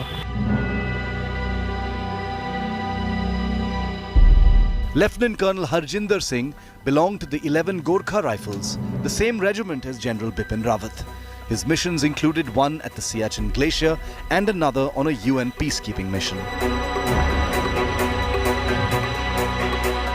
Wing Commander Prithvi Singh Chauhan was the pilot flying the helicopter that crashed. The 42-year-old from Agra was posted at the Indian Air Force Station in Sulur, where he was commanding officer of the 109 helicopter unit. Wing Commander Chauhan is survived by his wife Kamini, a 12-year-old daughter and a 9-year-old son. यादें तो कभी मिट नहीं सकती क्योंकि उन्होंने इस तरह से उनका नेचर और जिस तरह से उनका मेहनती और वो सारी चीज़ें थी उनके अंदर जो क्वालिटियाँ थी वो याद ही करने लायक थी। आप बताएं। Squadron leader Kuldeep Singh was the co-pilot of the Mi-17 that crashed. His father is a former Navy officer. His family currently lives in Jaipur. Kuldeep Singh had gotten married just 2 years ago. आज पूरे गांव में शोक की लहर है। कुलदीप राव का व्यक्तित्व बहुत ही शानदार व्यक्तित्व था। एक ईमानदार, कर्तव्यनिष्ठ और समाज सेवी के रूप में उनकी अलग से पहचान थी। भाई कुलदीप राव की शहादत को हम सैल्यूट करते हैं। जय हिंद, जय Bharat. Rana Pratap Das was a junior warrant officer and a native of Talcher in Angul district of Odisha. Rana had completed 12 years in service and was posted in Delhi, where he lived with his wife and son. Arakkal Pradeep, a junior warrant officer, joined the Air Force in 2002 as a weapon fitter and was later selected as part of the air crew. A veteran of anti-Naxal operations in Chhattisgarh and flood rescue missions in Uttarakhand and Kerala, Pradeep was posted at the Sulur Air Force Station. He is survived by his wife and 2 children. Havildar Satpal Rai was the personal security officer of General Bipin Rawat. He was from Darjeeling. Naik Gursevak Singh was a member of Bipin Rawat's security squad. A resident of Punjab's Taran Taran, Gursevak was posted in the 9 Para Special Forces unit of the army. Lance Naik Vivek Kumar was the principal staff officer of General Bipin Rawat from Himachal's Kangra. Vivek was in the J&K Rifles and also served in a para-commando unit, engaged in VIP security. Married only last year, he is survived by his wife and a 6-month-old son. Lance Naik B. Sai Teja was a personal security officer of General Rawat, a prestigious posting that he got just 7 months ago. From Andhra's Chittoor, Teja had joined the Indian Army in 2012. He is survived by his parents, wife and 2 children, a 3-year-old son and a 2-year-old daughter. The family says Lance Naik Sai Teja last spoke to his wife on Wednesday, moments before boarding the helicopter with Chief of Defence Staff Rawat. Naik Jitendra Kumar was from Dhamanda village in Madhya Pradesh. He had completed 8 years in the army and is survived by his wife, a 4-year-old daughter and a 1-year-old son. These men lost their lives in the line of duty, but will continue to live in the collective memory of a grateful and grieving nation. Bureau Report, India Today. And as the nation pays tribute to those lost, it is also keeping in its prayers the sole survivor in this horrific military chopper accident, Group Captain Varun Singh. He suffered extensive burn injuries and is currently undergoing treatment, critical treatment, at the Command Hospital in Bengaluru.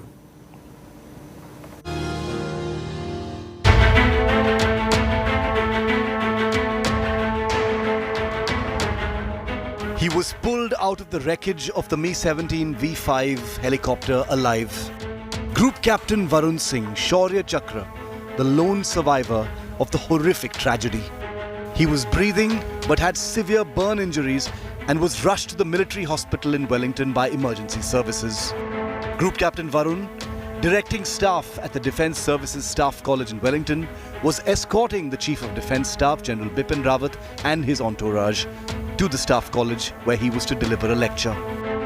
Defence Minister Rajnath Singh in Parliament on Thursday gave details of Group Captain Varun's condition.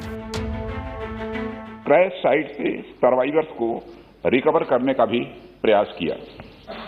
उस अवशेष से जितने भी लोगों को निकाला जा सका, उन सबको यथाशीघ्र वेलिंगटन के मिलिट्री हॉस्पिटल पहुंचाया गया। कुल 14 लोगों में से 13 लोगों की मृत्यु हो गई। Group captain Varun Singh Wellington के मिलिट्री हॉस्पिटल में लाइफ सपोर्ट पर हैं और उन्हें बचाने के हर संभव प्रयास किए जा रहे हैं। Group Captain Varun is a true survivor. He was awarded the nation's 3rd highest gallantry award, the Shaurya Chakra, for his amazing grit, determination and valor. In October 2020, then Wing Commander Varun was test flying a Tejas light combat aircraft on a test sortie. With deft handling of the aircraft, despite the fighter plane pitching wildly, he brought it under control, choosing not to eject, but to land the aircraft, putting his life at grave risk, but saving a valuable national asset and lives on the ground. Group Captain Varun Singh, a fighter pilot, a role model for many, was posted to the Staff College to motivate future commanders. Group Captain Varun is a 2nd-generation officer hailing from Uttar Pradesh. 1 billion prayers are now on for his speedy and complete recovery. Bureau Report, India Today. The question every Indian is asking, what was the reason behind this military chopper accident? Was it poor visibility? Was there a technical fault? Was there an engine failure? Was it a combination of things? What led to this accident that has taken the lives of India's top military officer, his wife, and 11 others? Defence officials have retrieved the black box from the wreckage of the doomed Mi-17 V5 helicopter. Defence Minister Rajnath Singh has also informed Parliament that a tri-services inquiry has begun into this chopper tragedy.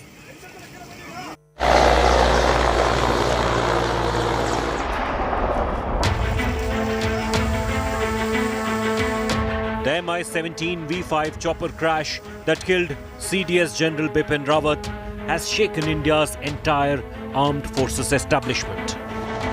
How could an advanced chopper with modern equipment and good safety record crash?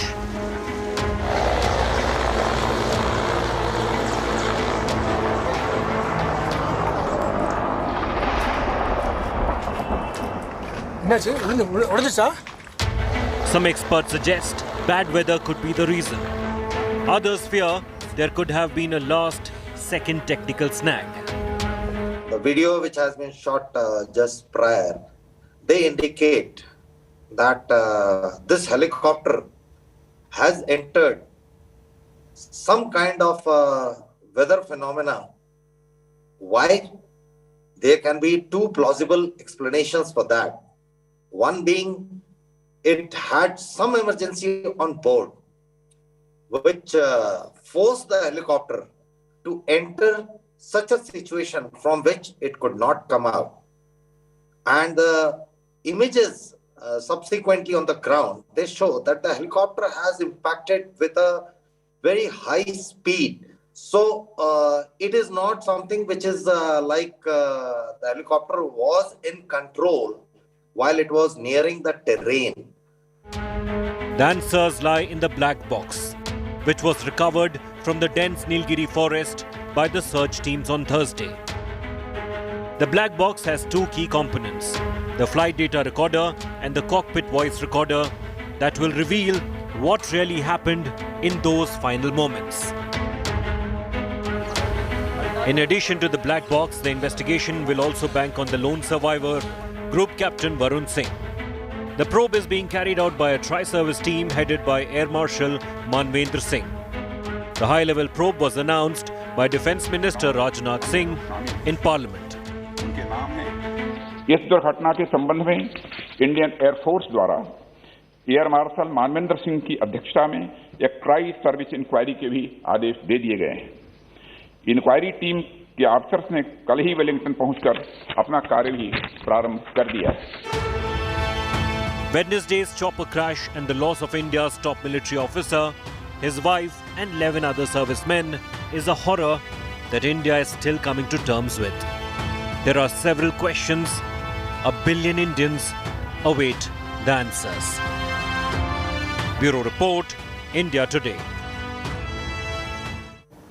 I spoke to one of General Bipin Rawat's closest friends, someone who grew up with him from childhood, went to the academy together and served together in the Indian Army. Here's what he told me, reminiscing about his friend.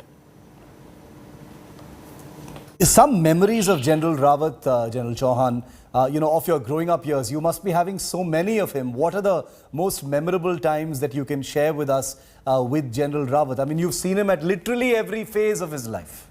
Every level. Yes, we were children together. We were in the NDA together. What strikes me is that General Bipin could deal with disaster. He could deal with difficult times. Let me just give you an idea. We were traveling together. We were traveling together in Kashmir.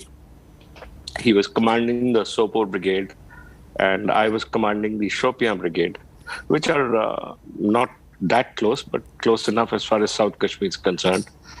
And General Bipin one day rang me up in the morning, and he says, he used to call me Kancha, that's actually younger brother, and I used to call him Dai, which is elder brother, in Nepali, because we were both from good cousin. So he says, Kancha, I'm coming to meet you. So I said, sure enough, sir, please come. So he drove, he came through an ambush, he was ambushed on the way, but that didn't stop General Bipin from actually coming over. And when he came, he just, no problem, just a couple of shots were fired at me. And we had lunch together. And, the thing was that he was continuously guiding and motivating and teaching me. And he would tell me, Kancha, do this, or this is the way we should do this. And this is how you deal with the people in Shopian. Because I had Shopian, Pulwama, Kulgam, and all these difficult areas with me. And he had Sopore. So we would share experiences. We would talk almost every day about those experiences. So what I found with General Bipin was that he was a great mentor to have, a great elder brother to have. That I would be. We did the staff college course together. General Bipin would be always there. He would come to me every day, or come home every day, or second day, and he'd say, Kancha, let's do this together. Or let's. So the thing was that he was always with us. He was always there for any kind of advice that you needed. He would give a keen ear to a lot of issues. We grew together. We literally grew through all the ranks together. I remember we traveling together during the National Defence College course. Moment we get off somewhere, and this is a very binding memory. Yeah. That moment we'd get off anywhere, he'd say, Kancha, come, let's go for a walk. We may have traveled 12 hours, But General Bipin had to take a walk. it just didn't matter. He would get off the bus and he would say, "Come on, let's go." And we would whether it was Italy where we were visiting or Switzerland where we visited subsequently, General Bipin had to take a walk. One day he decided that he would take me for a swim, and it was actually almost 13 degrees outside. The pool was really cold, but he said, "No, we must do it," and he always did it. Yeah. So he was a great guy. And like I said, because he was so plain speaking and because he was so clear in what he was doing, General Bipin was often not liked because he would not hesitate to call a spade a spade. That was the issue with him, and that's what he always did. He told me, he said, "Look, I have no time for being nice. He is where he is. He was the right man for the job, and as I said in the beginning, he had the heart for being the first chief of defense staff. Absolutely. You require a very big heart to deal with whatever the enormous challenges that he had. And the other thing I always found about General Bipin was the love he had for the men. Wherever we were, and we've been together in so many places, he would make a beeline for the men. He would say, "Come, Kancha, let's go, and let's go and meet the troops." And he would be with the troops. We would dance. He knew all the Nepali songs, and he was a marvelous dancer. Very infectious, enthusiastic person, and huge energy. I didn't actually know where he got the energy from. As the military and the nation grieve, as always, the show must go on and shoes must be filled. The question is, who will be the country's next Chief of the Defence Staff? Watch this report.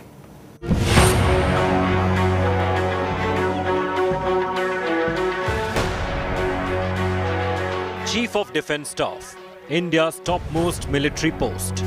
The single point advisor to the Prime Minister on defence matters. The post of CDS was created to improve coordination between the Army, Air Force and Navy. The untimely death of General Bipin Rawat has left a gap in the country's top military leadership.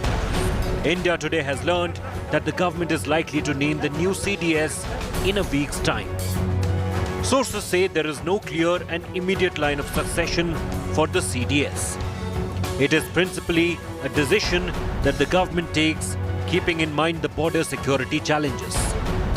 What are the criteria for choosing India's next topmost military chief? Any commanding officer of the three services, that is Army, Air Force and Navy, is eligible for the post of the CDS. Army Chief General Naravane is the first in line of succession. Of the three serving chiefs, General Naravane is the senior-most officer in the military after General Rawat. General Naravane took over as the Army Chief from General Bipin Rawat in December 2019. His tenure as Army Chief ends in April 2022. All of us just only contribute to our professionalism all our life. You just pick up a general today anywhere and he'll be able to fit into the boots of General Rawat in a matter of a couple of weeks. He has to be just probably guided into it a little bit. And the armed forces have their ways of doing it. All three services have their own ways of doing it. The government could weigh the situation on the border with China while naming the CDS. From Ladakh in the western sector to Arunachal Pradesh in the eastern sector, China has been aggressively attempting to change the status quo unilaterally. The army is on the front lines handling the Chinese threat, and this could influence the government's decision. Whoever is named the CDS has big boots to fill. General Bipin Rawat had brought in several modernization initiatives which need to be followed through. Restructuring the Indian Armed Forces on the lines of theatre command was among the top priorities of General Rawat. There is a need to integrate the airspace under one unified command. And therefore, we will be going in for creation of an air defense command where one commander will be responsible for ensuring the entire management of the airspace above. Theaterization is the concept of integrating all three services under one commander. and combining the strengths of the armed forces to deliver the best punch in the battle. The move had raised concerns in the Air Force and Navy. The next CDS will have to smoothen the rough edges and bring all on board. Bureau Report, India Today. I'm leaving you with these images of Bhutan's king holding a special prayer ceremony, mourning the death of Bhutan's dear friend General Bipin Rawat and the other braves who lost their lives in the helicopter accident. Hundreds of candles were lit in the memory of this friend of Bhutan, General Bipin Rawat.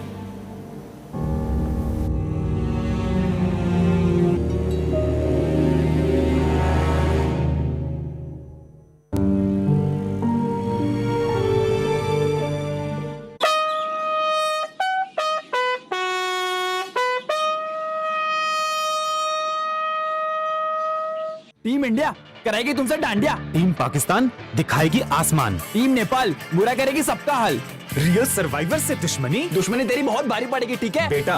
Grand masters को ना challenge नहीं करते, challenge नहीं अंदर जाके मारेंगे। तू जानता नहीं है मेरा बाप कौन है, तू बाप को सिखाएगा। बातें बंद, बैटल शुरू। अरे रुको The World Esports Cup. World Esports presents the ultimate clash of three countries: India, Pakistan, Nepal. Game है तो फेम है।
You are watching India Today.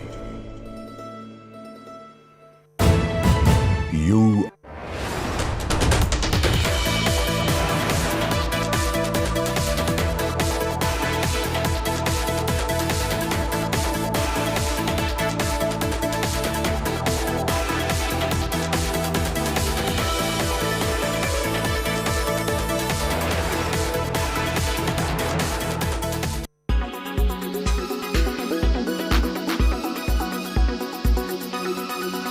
Мы относимся к Индии как к великой державе, с дружественным нам народом и с замечательной предысторией наших отношений.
are watching. It's hard to imagine life without this, or this. Travel, fitness, business and lifestyle, they've all changed forever, and it's all thanks to technology.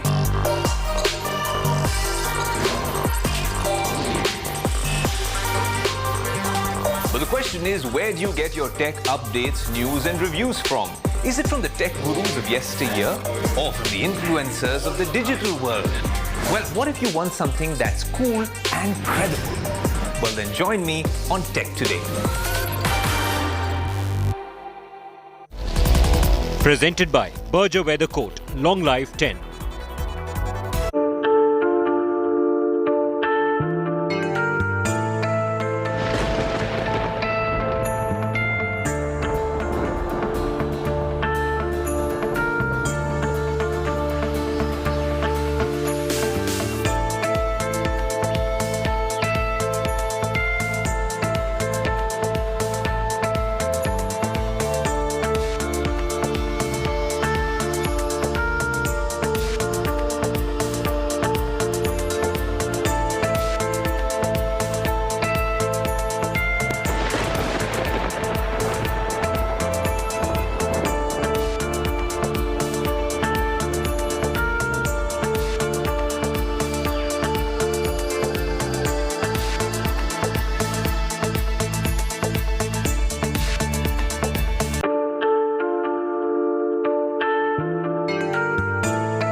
Watching India Today.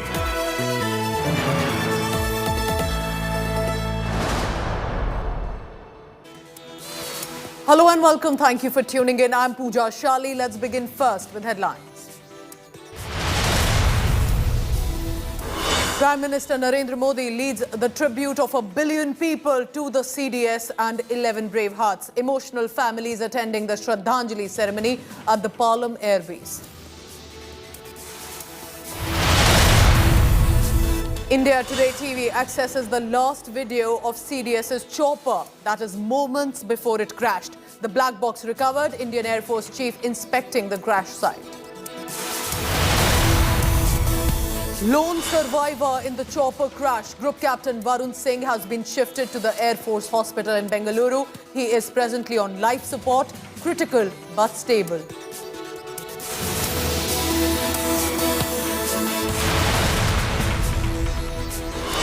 Farmer unions suspend the year-long protest after centre accepts their demands. Farmers start to leave the borders, tents being removed. And the much-awaited wedding is here. Katrina Kaif and Vicky Kaushal tie the knot in a very private ceremony in Rajasthan.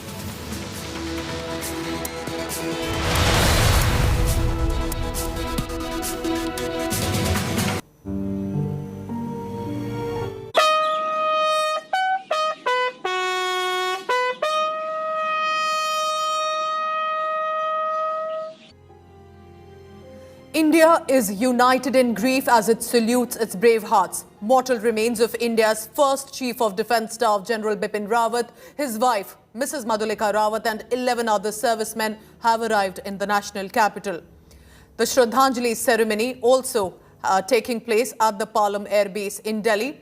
Tributes being led by the Defence Secretary and, importantly, remember, Air Chief, the Navy Chief and the Army Chief, all of them making a presence, including National Security Advisor Doval. All of this, remember, of course, in the presence of Prime Minister Narendra Modi and the Defence Minister Rajnath Singh as well.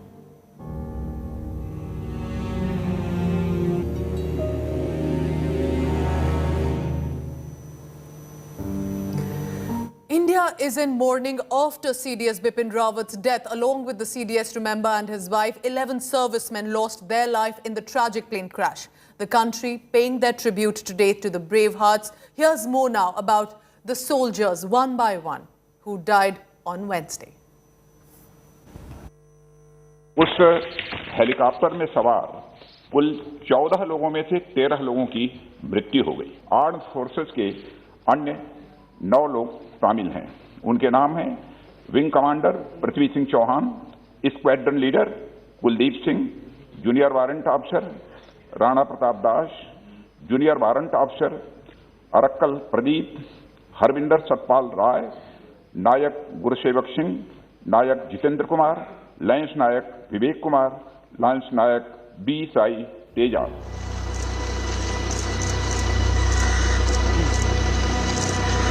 From the topmost military officer to armed forces jawans, India mourns the deaths in the Nilgiris chopper crash. A decorated soldier, caring husband and doting father, brightest and bravest of the officers, words that describe Brigadier Lakhbinder Singh Liddar, military advisor to Chief of Defence Staff General Bipin Rawat. The brigadier is survived by his wife Geetika, a school teacher, and a 16-year-old daughter. 32 साल से इकट्ठे रह रहे हैं। उसकी जो personality थी हंसमुख, मिलनसार और बहुत ही अच्छे नेचर का था। Lieutenant Colonel Harjinder Singh belonged to the 11 Gorkha Rifles, the same regiment as General Bipin Rawat. His missions included one at the Siachen Glacier and another on a UN peacekeeping mission. Wing Commander Prithvi Singh Chauhan was the pilot flying the helicopter that crashed. The 42-year-old from Agra was posted at the Indian Air Force Station in Sulur, where he was commanding officer of the 109 helicopter unit. Wing Commander Chauhan is survived by his wife Kamini, a 12-year-old daughter and a 9-year-old son.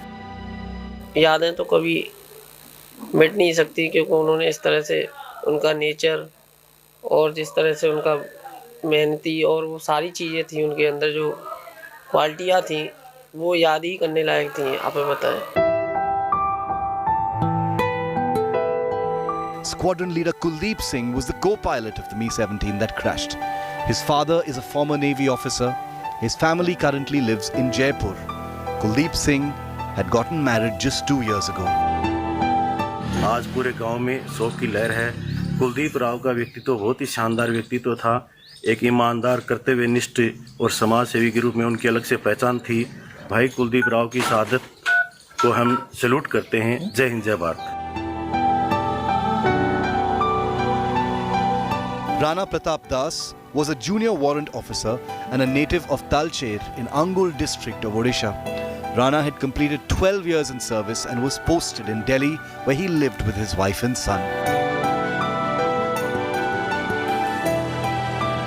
Arakkal Pradeep, a junior warrant officer, joined the Air Force in 2002 as a weapon fitter and was later selected as part of the air crew. A veteran of anti-Naxal operations in Chhattisgarh and flood rescue missions in Uttarakhand and Kerala, Pradeep was posted at the Sulur Air Force Station. He is survived by his wife and 2 children. Havildar Satpal Rai was the personal security officer of General Bipin Rawat. He was from Darjeeling. Nayak Gursevak Singh was a member of Bipin Rawat's security squad. A resident of Punjab's Taran Taran, Gursevak was posted in the 9 Para Special Forces unit of the army. Lance Nayak Vivek Kumar was the principal staff officer of General Bipin Rawat from Himachal's Kangra. Vivek was in the J&K Rifles and also served in a para-commando unit, engaged in VIP security. Married only last year, he is survived by his wife and a 6-month-old son. Lance Nayak B. Sai Teja was a personal security officer of General Rawat, a prestigious posting that he got just 7 months ago. From Andhra's Chittur, Teja had joined the Indian Army in 2012. He is survived by his parents, wife and 2 children, a 3-year-old son and a 2-year-old daughter. The family says Lance Nayak Sai Teja last spoke to his wife on Wednesday, moments before boarding the helicopter with Chief of Defence Staff Rawat. Nayak Jitendra Kumar was from Dhamanda village in Madhya Pradesh. He had completed 8 years in the army and is survived by his wife, a 4-year-old daughter, and a 1-year-old son. These men lost their lives in the line of duty, but will continue to live in the collective memory of a grateful and grieving nation. Bureau Report, India Today. Sole survivor in the horrific military chopper crash is Group Captain Varun Singh. He has suffered a few injuries and is currently undergoing treatment. Varun Singh has been shifted to the Air Force Command Hospital for further treatment in Bengaluru from military